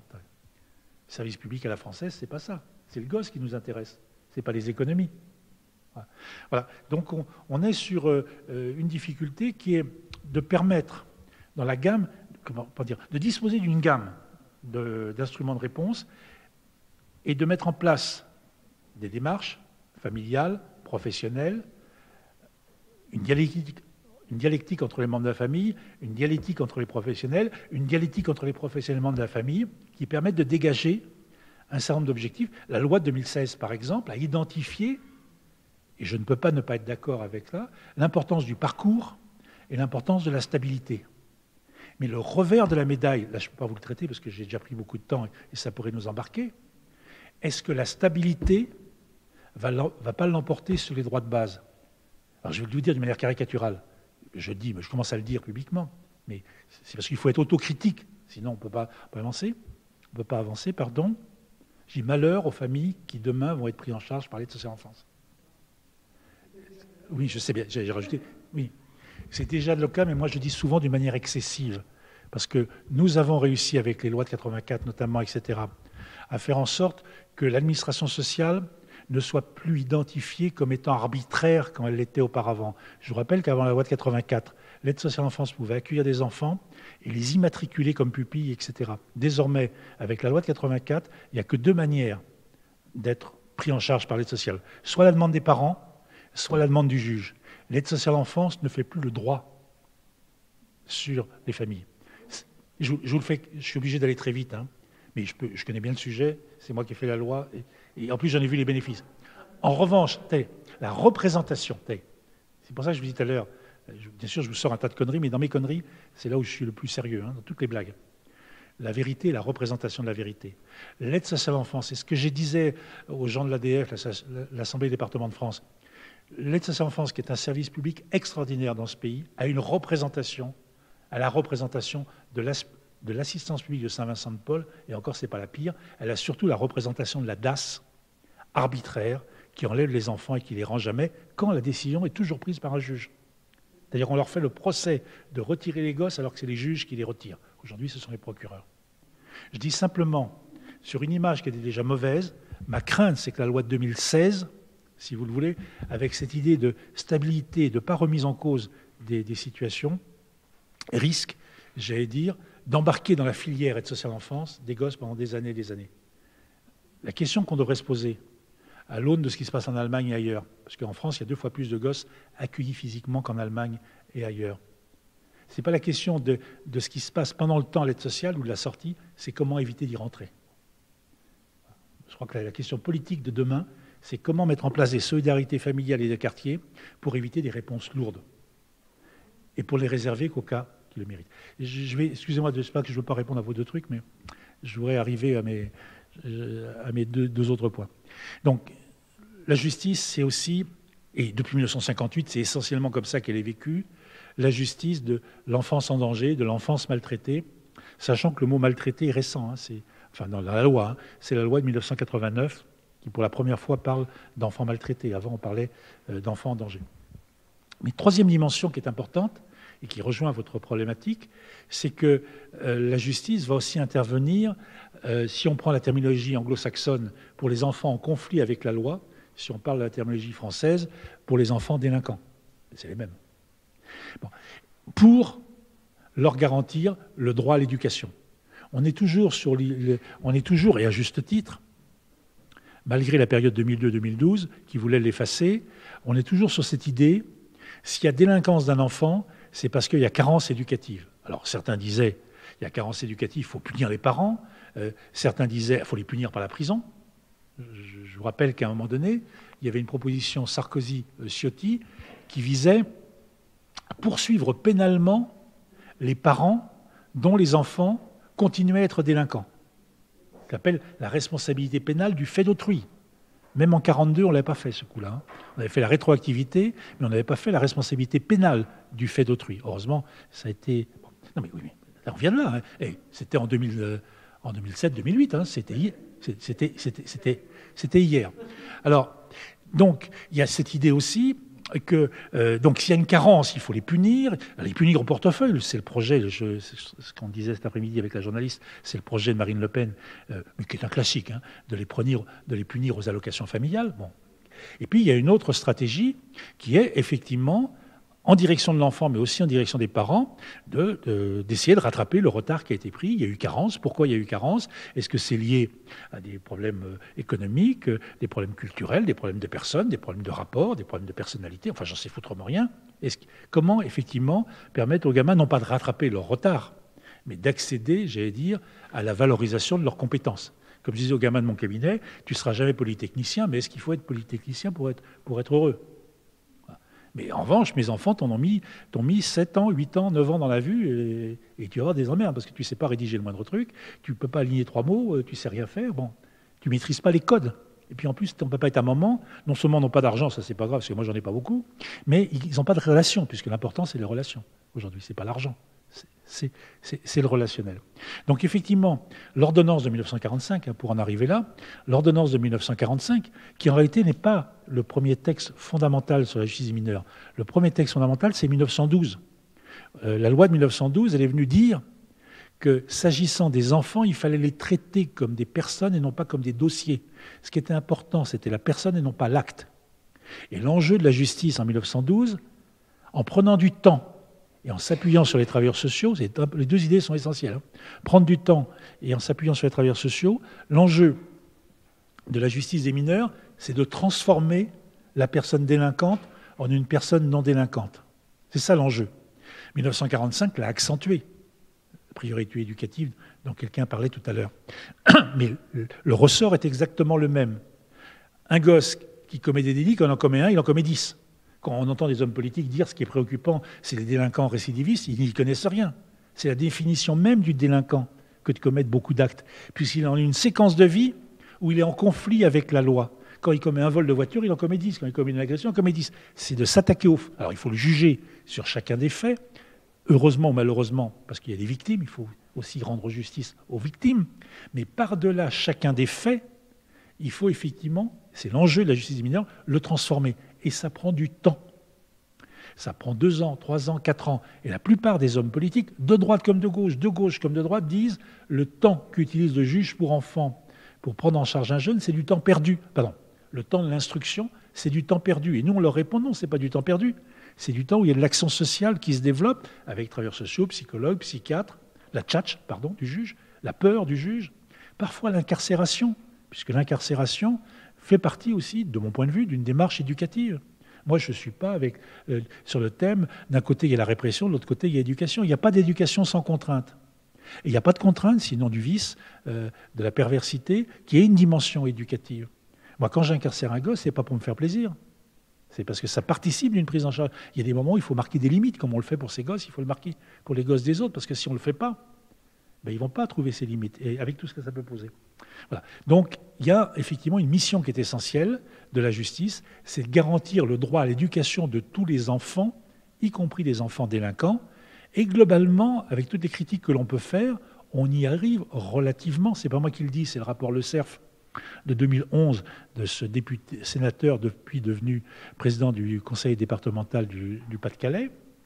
Donc, il n'est pas proche politiquement, mais c'est un type intelligent et qui est lucide, et qui dit que dans 85 ou 86% des cas, la justice et la protection judiciaire de la jeunesse, confrontés à un jeune qui est délinquant, arrivent à faire en sorte qu'il ne soit plus délinquant au moment de sa majorité. En grande partie, c'est parce que lui-même commence à être un peu érodé, etc., etc., etc. Mais aussi parce qu'il va faire des efforts, parce qu'on va faire des efforts, les éducateurs, le juge, les travailleurs sociaux, j'en passe, c'est des meilleurs. Donc notre dispositif n'est pas si mauvais qu'on le dit, il n'est pas suffisamment performant, mais on peut améliorer d'1 point, 2 points, 3 points. Mais on ne pourra pas faire en sorte que le jour de sa majorité, un gamin qui est délinquant ne le soit plus le lendemain. Je veux dire, même à Lourdes, mon copain de Lourdes, juge pour enfants, la position des mains sur le front, ça ne fonctionne pas. Il faut ce qu'on appelle du travail social. Encore faut-il donner du temps au travail social et réunir les moyens pour le travail social. Alors, ce n'est pas simplement la revendication des moyens en termes quantitatifs, quoique. Je vous rappelle que l'objectif de François... Je suis très politique, hein, vous l'avez compris. Hein. Bah oui, citoyen sans être politique, ou alors l'engagement de François Hollande de dire je veux, et qu'il n'a pas tenu, qu'il ne pouvait pas tenir, on lui a dit en plus, enfin, je lui ai dit après coup, de doubler le nombre de centres éducatifs fermés, c'est-à-dire de passer de 42 à 80, il n'a pas tenu, on est à 52 aujourd'hui. L'engagement de Macron, qui est le même, de doubler, alors je pourrais dire publiquement qu'il prenait le même engagement que Hollande, puisqu'on l'accuse d'être le faux-né de Hollande. Mais in petto, je me dis, écoute, il a piqué dans le programme de Hollande, là, pour le coup. Et c'est aussi con sous sa plume que sous celle de... Bon, donc, avoir cette idée qu'on va doubler le nombre de centres éducatifs fermés, qu'on va répondre à la délinquance, même si on y arrivait, on ne peut pas y arriver. Je vous rappelle qu'un centre éducatif fermé, ça coûte 600 à 800 euros par jour et par enfant. 600 à 800 euros par jour et par mineur. On est censé y rester 6 mois renouvelables. Bon, ça représente, il y en a 52 aujourd'hui, il y en a 10 en moyenne, ça veut dire 520. C'est-à-dire 520 jeunes. Vous doublez, ça fait 1000. Il y a 65 000 gosses qui sont délinquants. Donc vous voyez tout de suite, il ne faut pas être sorcier, il n'y a pas besoin d'être spécialiste. Même un psychologue pourrait être conseiller juridique de M. Macron pour lui dire à 1000, on sera loin du problème. Qu'est-ce que tu fais pour les autres, pour les 59 000 autres? Qu'est-ce que tu mets en place? Et là, on retrouve ce qu'on appelle le milieu ouvert. Éducateurs, psychologues, psychiatres, pour venir accompagner et aider les gosses qui sont en souffrance. Bon. Je ne sais pas si vous voyez, c'est vraiment du truc de base, ça. Quand on est à ce niveau-là de culture, de devoir cultiver des hommes politiques, comment vous pouvez imaginer qu'ils puissent prendre de bonnes décisions? C'est les fondamentaux, c'est le b.a.-ba. Ils ne savent pas ça. Oui. Oui.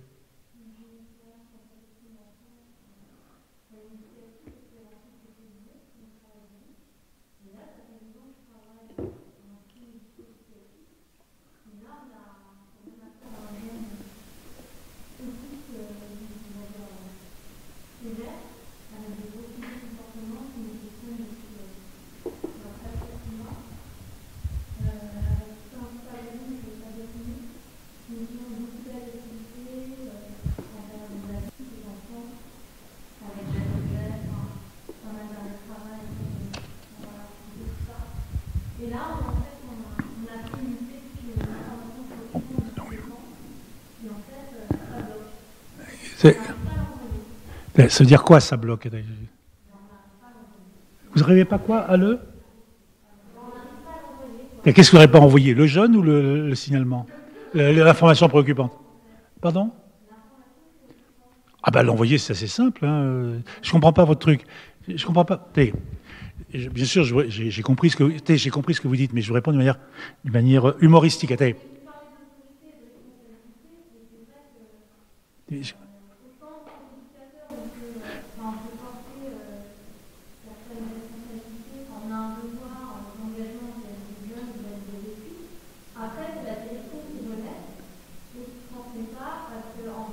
Ah ouais, donc vous avez identifié... Attendez, non mais j'ai entendu.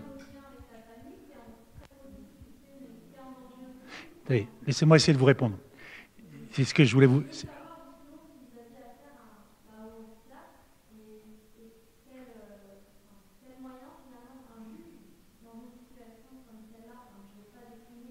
Oui, j'ai compris. Bien entendu qu'un juge pour enfants peut éventuellement intervenir, parce qu'il y a un conflit là. Il y a effectivement la hiérarchie, pour des raisons qui peuvent être valables ou pas valables. Vous pouvez faire un mauvais diagnostic, comme eux peuvent faire un mauvais diagnostic. Bon. Ceci, ça ne peut pas perdurer éternellement. À un moment donné, alors, ce n'est pas le juge qui va se balader dans la rue avec un appareil à chasser les signalements. C'est pas possible. Il faut bien que quelqu'un, quelque part, ça lui revienne. C'est ce que je vous aurais dit tout à l'heure, mais si vous voulez, on peut poser la question maintenant, je vous réponds maintenant. Les parents sont en droit, vous êtes en droit de saisir le juge pour enfants de cette situation. Alors vous direz, on a des problèmes de responsabilité. Le juge pour enfants est capable de ne pas dire qu'il lui a signalé la situation et de prendre ça sur lui. Parce que le juge pour enfants peut s'auto-saisir. Et moi, si j'ai un médecin ou un travailleur social qui me dit il vaudrait mieux qu'on ne dise pas que ça vient de moi, alors il faut que je vérifie. Bien sûr, ça dépend de la relation que j'ai avec cette personne, si elle est fiable, pas fiable, etc. C'est là où il faut s'inscrire dans des démarches professionnelles. Mais si elle me paraît fiable, je vais effectivement lui garantir l'anonymat sur l'information qu'elle m'aura donnée. Bien entendu, ça ne peut être qu'exceptionnel. Si tout le dispositif fonctionnait sur des démarches de cette nature-là, ça veut dire qu'il est en train de se casser la gueule. Alors, pour des raisons que je ne connais pas, mais on ne peut pas le traiter ici, votre hiérarchie ne relaie pas. Ça peut être pour que l'institution n'ait pas une mauvaise image de marque. Hein. C'était le débat à un moment donné. Dans tous les établissements scolaires de France, sur le trafic de drogue, sur la violence, le racket, etc., vous, les parents d'élèves, n'en parlez pas parce qu'ils en parlaient, vous avez donné une mauvaise image. C'est moi qui vais négocier, disait le principal, avec le commissaire. On a vu ce qui est advenu de ce genre de comportement. Il peut y avoir d'autres... Peut-être que pour des raisons liées à l'expérience professionnelle, votre hiérarchie dit c'est pas la bonne voie, pense que ce n'est pas la bonne voie et qu'il y a d'autres démarches à suivre pour résoudre le problème du gosse. Le problème, c'est pourquoi ils n'arrivent pas à vous en convaincre, pourquoi il n'y a pas de dialogue, ils n'arrivent pas à vous faire partager cette analyse. Bon. À l'hôpital, on peut ne pas être d'accord, il peut y avoir plusieurs médecins ne pas être d'accord sur la voie à suivre. Il y a des débats, le Dr House, si vous le voulez. Comme l'autre jour, j'étais à l'hôpital, j'ai vu arriver plusieurs médecins autour de moi. J'ai dit, mais on va jouer au Dr House. Ils étaient en train de discuter les uns les autres sur moi, je pense ceci, moi, je pense cela. Non, ce n'est pas grave, je vous rassure tout de suite. Moi, je regardais avec vos mauvais humours, je disais, je me crois à la télé, quoi. Vous êtes plusieurs en train de discuter de moi. Mais en tout cas, il y avait le patron qui faisait parler tout le monde, mais il y avait un débat. Puis au final, il y a eu un diagnostic que j'ai partagé, parce que il me semblait intelligent et bien fondé. Donc, une des questions, c'est pourquoi avez-vous le sentiment, à tort, enfin, c'est une raison, puisque vous avez ce sentiment, que votre hiérarchie ne relaie pas la préoccupation que vous avez. Il se peut qu'elle ait raison, mais elle n'est pas bonne, de ne pas vous le faire comprendre. Il se peut aussi que vous soyez buté, mais ça, j'y peux rien, je ne sais pas.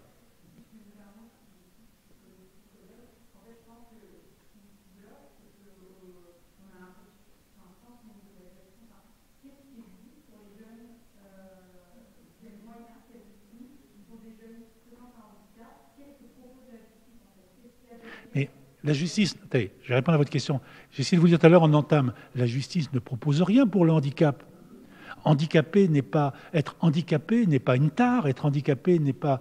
Non, je veux dire au sens judiciaire du terme. La justice, elle connaît les gens qui se battent sur la filiation, il connaît les gens qui se battent sur l'exercice d'autorité parentale, les gens qui volent, les gens qui se bagarrent, les gens qui sont accidentés. Mais elle n'a pas été faite pour les handicapés. En revanche, derrière la situation de handicap, il peut y avoir une maltraitance familiale, il peut y avoir une maltraitance institutionnelle. J'ai vu dans mon bureau, je vais essayer de répondre à votre question, 2 parents que j'ai encore dans ma rétine, avec 2 gosses qui étaient d'évidence. Ces gosses, ils étaient, alors, autistes, je dirais pas, mais enfin, il y avait sacrées emmerdes. Et bien évidemment, je n'étais pas du tout ni en train de les envier, ni en train d'envier leurs parents. Et les gens se baladaient, ils avaient une liste de 4 établissements que la CDES de l'époque leur avait donné. Ils devaient aller. On appelle le 1, le 2, le 3, le 4, on n'a rien. Et on est dans la merde. Monsieur le juge, qu'est-ce que vous pouvez faire? J'étais hors champ. Pourquoi? Ces gens exercent bien leur autorité parentale. Je devrais plutôt les féliciter. Mais il s'avère que l'institution bafoue leurs droits. Alors, j'ai violé la loi, parce que quand un juge, c'est là pour violer la loi. Sinon, ça ne sert à rien de temps en temps. C'est-à-dire, bon... je ne me souviens plus si c'est pour eux ou pour d'autres. Il y a des cas dans lesquels, effectivement, tout en estimant que les parents n'ont pas commis, au sens de l'article 75 et suivant, n'ont pas commis de faute dans l'éducation, dans la surveillance, etc., le juge se reconnaît compétent, prend une ordonnance où il confie le gosse à l'aide sociale à l'enfance, qui va être en obligation de prendre en charge. Alors, bien sûr, il faut le faire de manière subtile, parce que si vous en faites 10 par jour, l'aide sociale à l'enfance va dire « Monsieur, je fais appel, et vos décisions sont ratiboisées. » Même débat sur les enfants étrangers isolés, avec la circulaire de 2013 qui nous a plus ou moins dépossédés. Il fallait que je le fasse avec ma notoriété. Il savait qu'il ne fallait pas qu'il pousse le bouchon trop loin. Bon. Quand je les obligeais à prendre en charge des gosses qui ne voulaient pas prendre en charge, dans le rapport de force politique qui était le nôtre, ils acceptaient finalement. Donc il y a des cas dans lesquels le juge, convaincu de la souffrance dans laquelle se trouvent des parents ou un enfant, va forcer un peu les feux et va obliger l'aide sociale. Mais l'aide sociale à l'enfance va lui dire, écoute, je t'adore, on partage plein de trucs, mais si tu nous balances, je prends la Seine-Saint-Denis par exemple. La Seine-Saint-Denis estime qu'elle a une centaine d'enfants à charge qui relèvent de la maison du handicap et qui ne relèvent pas de l'aide sociale à l'enfance. C'est-à-dire qu'il n'y a pas de problèmes comportementaux, relationnels. Donc elle pallie les carences du secteur handicap. Mais si tout le monde pallie les carences de l'autre, on ne peut plus fonctionner. Donc il faut trouver les bons compromis, si vous le voulez. Je sais que ce n'est pas facile à entendre, mais c'est la vie. La vie, c'est fait de compromis. Moi, je vous énonce les grands principes, mais aussi, il faut savoir foutre de l'huile dans les engrenages pour que ça fonctionne. Voilà. Donc, sur la situation dont vous parlez, moi, je pense qu'à un moment donné, la CRIP doit pouvoir être saisie pour faire une évaluation en relief de la situation. De cette évaluation en relief, ils vont voir si tout ce qui pouvait être mobilisable leur a été. Si ce n'est pas le cas, ils donneront moyens et instructions et moyens aux services territoriaux pour prendre en charge cette situation. Et si jamais ils constatent que tout ce qui pouvait être fait au niveau de l'aide sociale à l'enfance touche ses limites, soit parce que les parents s'y opposent, soit parce que ceci, parce que cela, à ce moment-là, de manière résiduelle, c'est la loi 2007, ils saisiront le juge pour enfants. Ça, c'est la voie normale. Maintenant, il y a aussi la voie rapide, qui veut que le gosse aille tout seul voir le juge pour enfants. C'est exceptionnel. Et ça arrive, hein. Ça arrive. C'est ce que je voulais vous dire, donc je vous place quand même ce que je voulais vous dire. La loi est ainsi faite qu'un jeune qui s'estime en danger peut directement aller voir un juge pour enfants. Maintenant, il y a une situation intermédiaire qui est un professionnel. Alors peut-être pas vous, comme, excusez-moi, c'est pas péjoratif, hein, chez moi, jeune éducatrice, c'est peut-être pas vous qui aurez les moyens de rentrer dans le bureau, sauf si vous le connaissez, le bureau du juge, ou qui aurait la crédibilité, mais il y a obligatoirement, si votre diagnostic est exact, il y a obligatoirement au sein de l'institution quelqu'un qui est un peu plus chevronné que vous, qui connaît le juge et qui doit pouvoir y accéder et qui va le... Mais ça ne fonctionne pas toujours simplement à la connaissance. Je ne sais pas si on est en région parisienne, si on est en province, les relations provinciales sont plus faciles, etc., etc. Allez, si je vous dis aller voir le juge de Paris, vous me dites c'est quoi, c'est où, c'est comment, c'est... Bon. Voilà. Moi, je ne peux pas entendre que la situation puisse, si elle est à hauteur, l'acuité que vous indiquez, elle puisse ne pas se débloquer. Il y a des mécanismes pour débloquer les situations.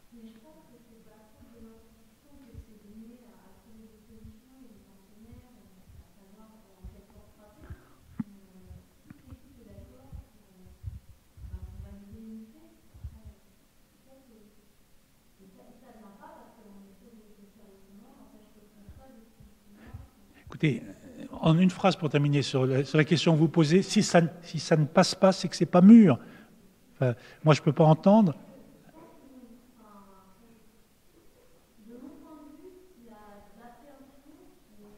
Peut-être. Je peux pas. Il faut qu'on arrête. Je peux pas, moi, je vous ai donné mes éléments de réponse, mais je ne peux pas passer le reste uniquement sur votre question. Laissez-moi terminer. Moi, je dis que si la situation est avec l'acuité que vous avez, des voies existent pour, j'allais dire, mobiliser l'aide sociale à l'enfance, mobiliser le tribunal. Vous n'avez pas su, je ne dis pas vous personnellement, hein, mais l'institution n'a pas su, peut-être parce qu'elle n'a pas voulu, parce qu'elle pense que ce n'est pas encore mûr de franchir l'étape. Mais on peut passer, c'est votre question, est-ce que la justice se préoccupe des enfants handicapés? Est-ce qualité d'handicapé? Non. Est-ce qualité de gamin handicapé? Un gamin handicapé qui viole quelqu'un, etc. La justice va devoir intervenir, ne fût-ce que pour rendre un non-lieu. Ne fût-ce que pour rendre un non-lieu. Donc elle va intervenir pour faire le diagnostic que l'enfant n'avait pas, j'allais dire, le discernement au regard de son handicap, il n'avait pas le discernement. Si c'est une situation de gamin en fugue ou de gamin qui, j'allais dire, refuse telle ou telle autorité, on interviendra non pas sous l'angle pénal, mais sous l'angle civil. Donc, mais ce n'est pas le handicap en tant que tel qui est le critère d'intervention, mais les difficultés d'exercer l'autorité parentale ou le comportement. Et je voudrais terminer 20 secondes parce que sinon, sur ce que je vous ai dit plein de choses, mais je suis quand même sur non pas dans mon introduction, mais sur la première partie. La quatrième grande mission qui est... alors oui, sur ce point, parce que excusez-moi, c'est un élément absolument important. La question qui est posée aujourd'hui, là, moins dans le débat au quotidien, mais sur une période historique, c'est... Tout le monde nous dit la loi est mauvaise et les juges sont laxistes. Grosso modo, la question est de savoir est-ce que la loi est mauvaise. Moi, je maintiens, et vous savez que Mme Sarkozy, un premier temps, avec la commission Varinard, deuxièmement, Mme Taubira, récemment, avait le projet d'une refondation de l'ordonnance de 1945. L'un a échoué, l'autre a échoué. L'un a échoué, mais a fait passer plein de choses dans la loi de 2011. L'autre a échoué, a été obligé, et le nouveau ministre de la Justice, ou le ministre actuel, a repris un certain nombre de choses, mais il n'y a pas eu de réforme fondamentale. On a supprimé le tribunal correctionnel pour mineurs, supprimé les peines planchées, toute une série de conneries qui servaient strictement à rien, qui prenaient beaucoup de temps et qui servaient strictement à rien. Donc la question qui est posée, c'est faut-il promouvoir une réforme de l'ordonnance de 1945, c'est-à-dire est-ce que notre législation est adaptée, pas adaptée? Ma réponse, je vous la fais très vite parce que je vois qu'on est pris par le temps, c'est non. L'enjeu, ce n'est pas de changer la loi, l'enjeu, c'est de mettre en œuvre la loi. Et il y a une disposition qui a été votée par la droite, pour le coup, en 2012, et qui est intéressante, qui a été votée en mars 2012, et qui veut que, désormais, toutes les mesures éducatives prononcées par les juges pour enfants doivent faire l'objet d'un rendez-vous éducatif dans les 5 jours, par une équipe pluridisciplinaire dans laquelle il y a des psychologues, au passage. C'est important, bien sûr, pour vous, quand je dis ça. Ça veut dire que, moi, j'aurais souhaité que ce soit le jour même, ou le lendemain. Allez, 5 jours. Quand vous avez bobo, vous allez voir un médecin, le jour même, il vous donne un cachet d'aspirine, ou il vous envoie aux urgences, mais en tout cas, ça va prendre 4-5 heures, ça va dépendre de l'ampleur de votre carte bleue. Hein, carte bleue et carte verte. Mais si vous avez une carte bleue, vous êtes médicalisé. Si. Le fric résout tout dans ce pays, malheureusement. Bon, j'en ai fait l'expérience. Un jour, j'ai eu des problèmes, je suis allé 5 heures à attendre à l'hôpital à Vicenne. Je dis à ma femme, attends, j'ai ma carte bleue. Le médecin m'a reçu tout de suite. La question est... Alors, en tout cas, la loi dit dans les 5 jours. Et la question est de savoir, est-ce que cette disposition est mise en œuvre? Ça veut dire, quelle est la capacité du ministère de la Justice, et notamment de la protection judiciaire de la jeunesse, à gérer les urgences, quand l'aide sociale à l'enfance gère les urgences, quand l'hôpital gère les urgences. La question qui est posée, c'est est-ce qu'il faut plus de moyens? Moi, je dis, il faut d'abord culturellement être prêt à gérer les urgences. Or, le ministère de la Justice a comme idée, la PJJ aussi a comme idée, il n'y a pas, comme disait mon frère qui est médecin, il n'y a pas d'urgence, il y a que des gens pressés. Grosso modo, on peut toujours attendre. Ben non, quand quelqu'un est malade à son papa, à sa maman, quand il y a une situation de crise, quand il y a une situation de délinquance, il faut intervenir tout de suite. Ça ne veut pas dire qu'on va résoudre le problème, mais ça veut dire qu'on va être présent et qu'on va accompagner ces jeunes qui sont en situation difficile. L'enjeu politique, ce n'est pas de changer la loi, c'est de mettre en œuvre les mesures éducatives. Peut-être qu'il faut inventer d'autres réponses que celles qui sont en place aujourd'hui.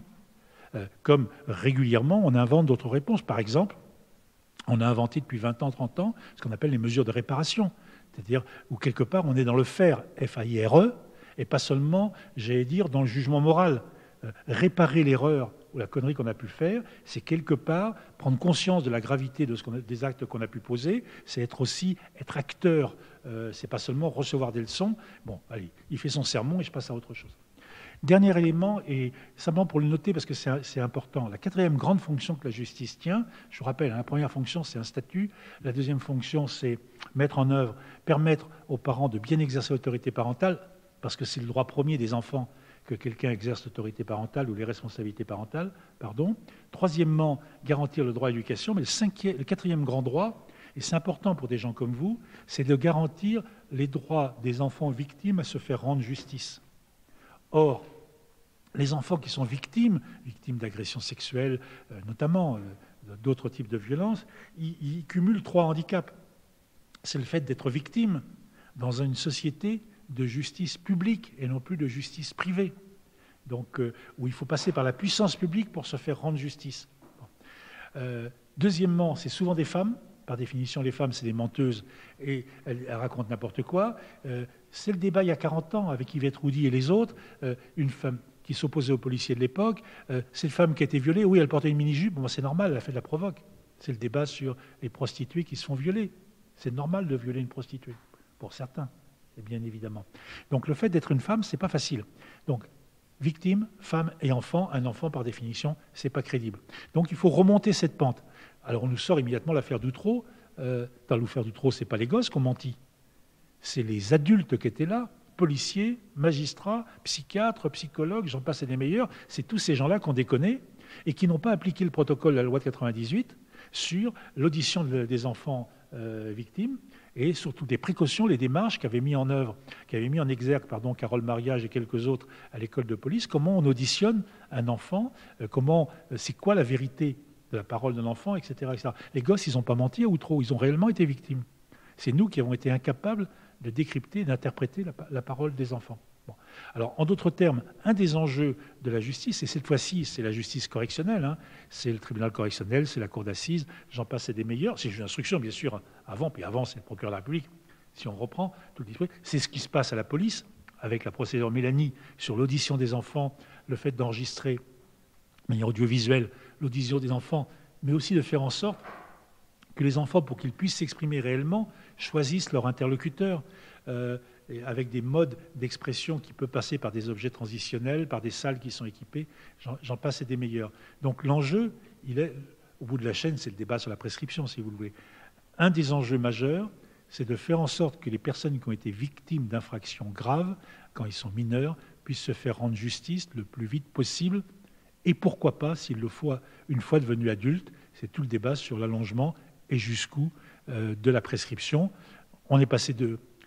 Et du moment où démarre la prescription au départ, à l'origine du problème, démarrait du jour des faits, désormais elle démarre du jour de la majorité.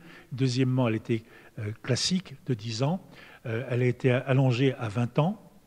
Donc elle a été... La question est de savoir, est-ce qu'il ne faut pas une prescription de 30 ans, comme certains le demandent au jour d'aujourd'hui.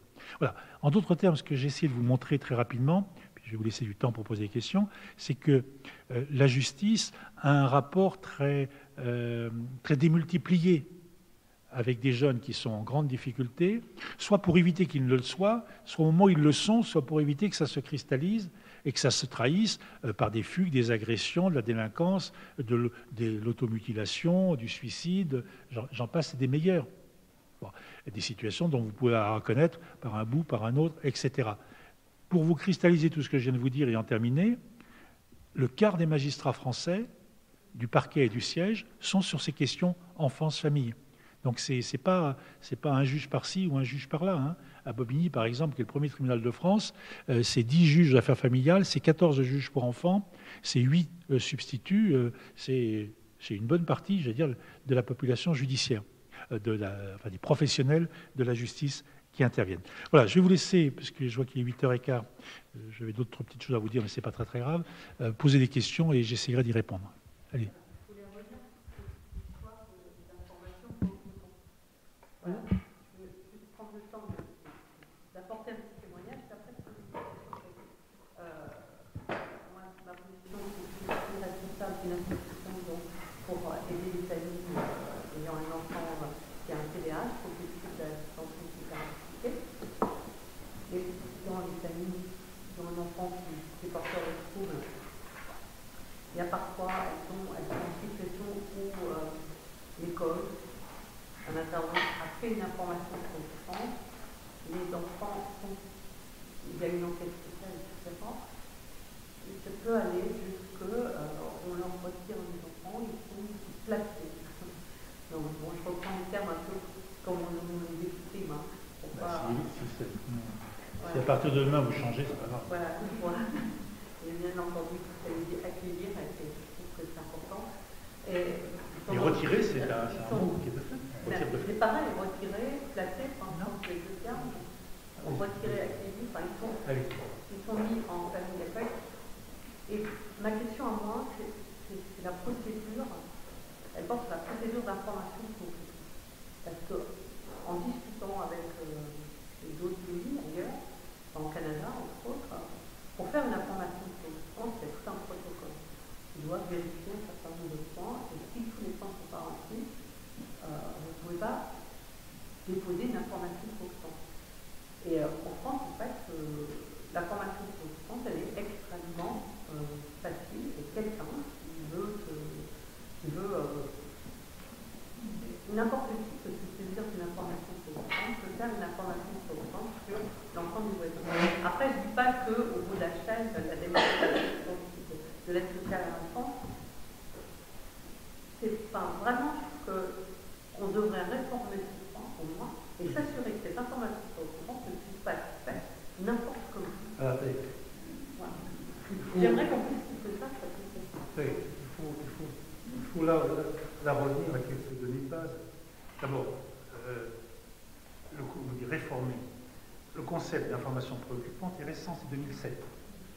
D'accord ? Ça a permis de clarifier de quoi on parle. Désormais, le mot signalement est réservé à ce qui part de la CRIP, du président du conseil départemental, vers le tribunal. Ce qui est avant, ce sont des informations préoccupantes, qu'on va devoir vérifier, qu'on va devoir cohérer entre elles, et une fois que le diagnostic aura été fait, quelque chose qui est préoccupant, la question qui va être posée, c'est de voir ce qu'on a déjà fait, ce qu'on pourrait faire de plus, et voir ce qu'éventuellement la justice pourrait faire. Tout ça peut se faire rapidement, parfois ça prend un peu plus de temps. Ça veut dire qu'on est au tout début. Alors la loi de 2016 est revenue sur les informations préoccupantes en essayant petit à petit de monter en puissance pour l'élaboration d'une méthodologie, d'un protocole, de ça. Attendez, tout ça date, est tout à fait récent, 2007-2016, ça fait une dizaine d'années. Effectivement, on est en train d'avancer dans une démarche qui va devoir, j'allais dire, être plus rigoureuse, plus carrée, plus ceci, plus cela. Dans ce domaine-là, vous pouvez dire, il n'y a qu'à faut que, ni vous, ni moi, on peut demain, j'allais dire, tout seul, d'une manière carrée, de manière systématique, pondre le processus, les précautions, et ceci. C'est des choses qu'il va falloir élaborer, s'appuyer sur des pratiques qu'on peut avoir, sur des bonnes et mauvaises, avec un danger d'ailleurs. Avec un danger, c'est d'administrativer tellement les choses qu'elles finiront par s'aseptiser et par devenir, je veux dire, purement institutionnelles. Parce qu'on a comme défaut de pouvoir aller très vite en France, et on fait rigoler les Québécois et on fait rigoler les Belges par notre pratique de la protection de l'enfance au doigt mouillé. Grosso modo, c'est un peu au pifomètre individuel et collectif. Mais à l'inverse, regardez, je me réfère aux deux films que j'ai vus, puis à d'autres documents que je connais sur la Norvège et sur l'Angleterre, ça fait froid au dos de voir les machines implacables qui se mettent à fonctionner dans le respect du protocole qui a été mis en place par monsieur ou madame Michu au fond du bureau à gauche et qui a défini les circulaires et ceci et cela. Bon, ben, il faut comme d'habitude trouver des équilibres à la française, des équilibres. J'ajoute que la critique, enfin une phrase, c'est un vrai sujet, la critique que l'on fait généralement à l'aide sociale en France, c'est de ne pas faire remonter les informations et de ne pas les transmettre. La critique, c'est de maintenir dans leur famille des enfants en danger qui ne devraient plus l'être, etc. C'est une critique d'ailleurs qu'on fait aux magistrats. Et toutes ces critiques, elles sont à la fois fondées et elles sont excessives quand on les généralise. Alors là où je suis d'accord avec vous, c'est qu'il faut, la loi de 2007, la loi de 2016, il y a un petit peu rationalisé les choses. La loi de 2016, en plus, elle est intéressante parce qu'elle fait ce que je n'ai pas pu faire en 84, c'est-à-dire qu'elle séquence le séjour de l'enfant à l'aide sociale en France et oblige à se poser une série de questions, est-ce qu'il faut maintenir, pas maintenir, etc. Alors, en amont, ce que vous dites, eh bien, sur la séquence du recueil des informations préoccupantes, il va falloir être un peu plus rationnel, un peu plus cartésien, plus organisé, un peu plus référencé qu'on a pu l'être, en sachant qu'il y a 100 départements de France, que les problématiques ne sont pas à l'identique, que les moyens ne sont pas à l'identique. En Seine-Saint-Denis, par exemple, ils ont mis en place une cellule de recueil des signalements avec 12 personnes, mais qu'à La Réunion, il y a 2 personnes. Ou à Angers, ou je ne sais plus trop où, il y a 2 personnes. Les moyens ne sont pas les mêmes. Et je ne suis pas en train de dire que vous avez tort, je dis qu'on est en train de monter en puissance sur la mise en place d'un dispositif un peu plus rationnel. Hein? C'est mon point de vue. Hein. Après c'est la question du verre à moitié vide, du verre à moitié plein. Je vois qu'il est... Pardon? Moi, j'ai une expérience très différente. Oui, c'est pour ça que... Voilà, j'ai fait 20 ans de garçons familiales, que des enfants assignés à l'ennemi, victimes de violence domestique, et avec toujours la même tendance à la communication aux violences et à la réalité de la part des parents, de la part des frères et des choses, de la part de ceux qui sont en secours, et problématiques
n'apporte des réponses lorsqu'il y a des soucis, des questions que ça a soulevé. Je trouve que les réponses qu'on apporte aux parents pour les aider dans leurs fonctions, pour exercer leurs fonctions parentales, sont souvent très insuffisantes. C'est-à-dire qu'on en vient, enfin moi ce que je constate, c'est qu'on en vient parfois à mettre en place des décisions avec des décisions d'accueil dans les familles, sans avoir apporté à la famille présente aucun moyen pour améliorer leur propre démarche. C'est ça que je suis. Il faut se garder de généraliser. D'abord parce qu'on peut toujours trouver des illustrations par rapport à ce qu'on vient de dire, mais il faut se garder de généraliser. C'est des cas plus à la fois plus intermédiaires ou par rapport à ce que dit Madame. Systématiquement, les situations ne sont pas ignorées, systématiquement, les situations ne sont pas ignorées. Pourtant, elle n'a pas tort. On vient d'une période historique, on l'a fait réémerger, c'est l'enfant du placard de 83 qui a rallumé le débat sur la maltraitance enfant en France. En revanche, l'enjeu, la méthodologie, il faut toujours raisonner en méthodologie. Il ne faut plus être dépendant de telle ou telle personne ou de telle institution pour faire le diagnostic sur une situation. Il faut que nous introduisions partout de la dialectique au sein d'une équipe, inter-équipe, entre les institutions. Et c'est de cette dialectique. Je vais prendre un exemple très concret. Moi, je me suis battu par rapport à beaucoup de gens dans l'institution judiciaire pour que le parquet monte en puissance. Parce que ce n'était pas sain que le juge pour enfants soit le roi au tribunal. Un juge qui est le roi, c'est le déni des libertés. Un juge doit être en permanence en dialectique avec le procureur, en dialectique avec la défense, en dialectique avec les parents. C'est bien plus difficile à vivre, mais c'est bien plus passionnant aussi à vivre que d'avoir la toute-puissance. Je prends un contre-exemple. Président du tribunal pour enfants, je voulais avoir 2 assesseurs qui étaient capables de prononcer des peines très sévères, même si a priori il y avait peu de chances pour qu'on ait à le faire. Et je disais toujours à mes assesseurs, aux assesseurs que je voulais recruter, qui pour souvent ils ne savaient pas ce type de questions, est-ce que vous êtes capable de prononcer une peine de 20 ans de prison? Et si mes futurs assesseurs me disaient non, on ne peut pas, vous n'allez pas être assesseur avec moi, parce que moi je risque d'avoir la question. Or, comme vous avez une voix à gauche, une voix à droite, on est 3, si j'ai 2 assesseurs qui flanchent, je ne pourrais pas réfléchir. Je ne demande pas de prononcer la peine de 20 ans. Mais je veux avoir dans mon équipe des gens capables d'aborder des questions. Dialectique au sein du tribunal, dialectique entre les juges et les procureurs, dialectique entre le procureur et l'aide sociale, dialectique au sein... Et c'est comme ça qu'on combattra le tout minoritaire ou tout excessif, si vous le voulez. Là, c'est ce que je vais dire. Je regarde l'heure et on me dit qu'il fallait arrêter. Je voudrais simplement vous dire, là, ce que je vous ai présenté à toute vitesse, qui était une partie de ce que je vais vous présenter, mais peu importe. De toute façon, si vous êtes frustré, c'est que j'ai été bon. Partez frustré, ça sera bien.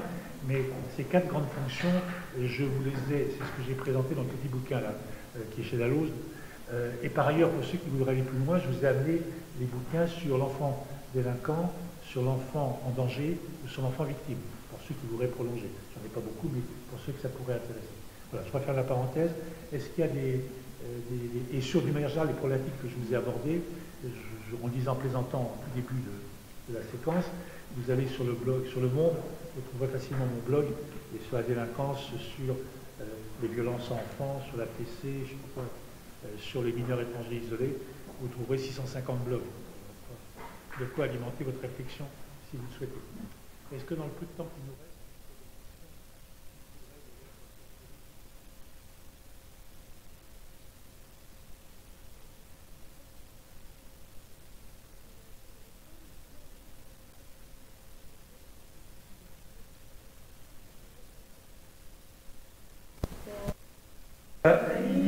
il les gère très simplement, c'est qu'on soit juif ou musulman, breton ou basque, ou qu'on soit malien ou qu'on soit français de souche, il y a des règles d'ordre public qui valent pour tout le monde.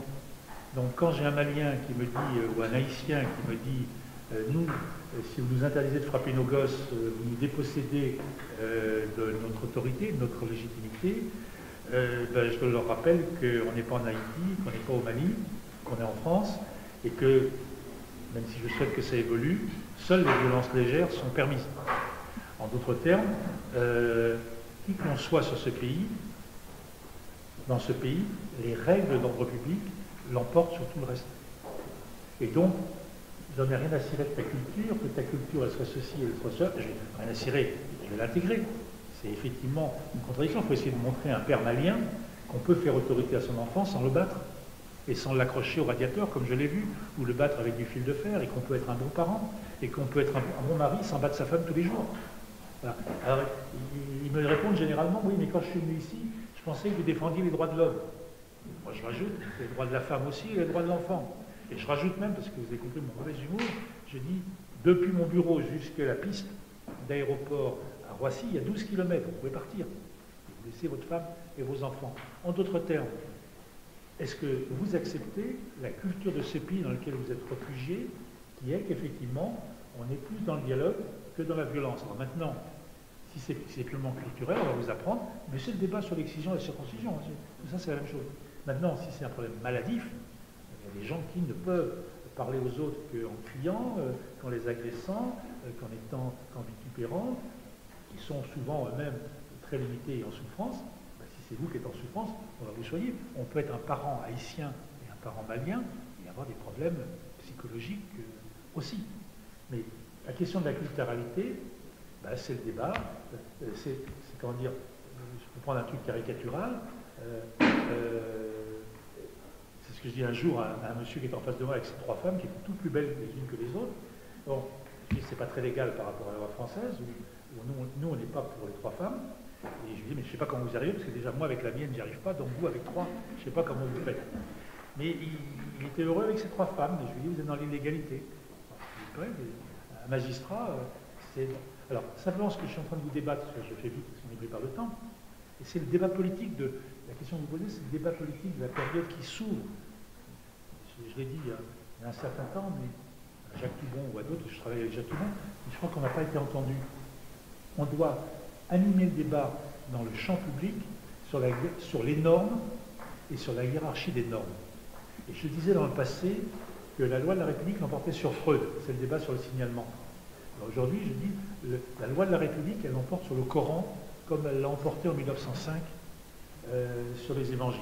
En d'autres termes, avant d'être catholique et avant d'être juif et avant d'être musulman, je suis français. Et c'est tout le débat de faire comprendre aux gens qu'on peut respecter leur identité. Moi, j'en ai rien à cirer que les gens croient ou ne croient pas. Je ne crois en rien, sinon en moi. Alors, moi, je dis, sinon, bon, la seule chose qui m'intéresse, c'est moi, comme vous. La seule chose qui m'intéresse, c'est vous. Bon, sauf que moi, je le dis. Alors, bien, avec l'humour juif parisien qui fait que c'est vrai, c'est pas vrai. Mais, donc, je me fous de savoir si monsieur ou madame croit à ceci, croit à cela. En revanche, il y a des fondamentaux qui sont notre bien commun. Et le religieux à sa place, il ne doit pas déborder de sa place. Et ce n'est pas le religieux qui doit commander le statut des femmes, ce n'est pas le religieux qui doit commander le statut des enfants, ce n'est pas le religieux qui doit commander les rapports parents-enfants, c'est la République. Et si on n'est pas d'accord avec ça, si on n'est pas français, on va ailleurs. Et si on est français, on respecte. Et pour pousser le bouchon, c'est pour ça que j'étais, peut-être le seul d'ailleurs, finalement, puisque lui m'a changé d'avis, j'étais pour le retrait de la nationalité française aux gens qui posent des bombes contre la France quand ils ont 2 nationalités. Bien, merci beaucoup.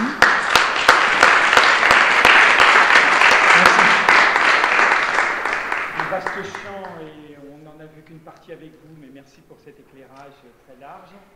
On se donne rendez-vous la semaine prochaine déjà avec Stanislas Morel sur les aspects psychologisation et médicalisation entre manifestations comportementales et troubles du comportement. Voilà. Donc bonne soirée, au retour.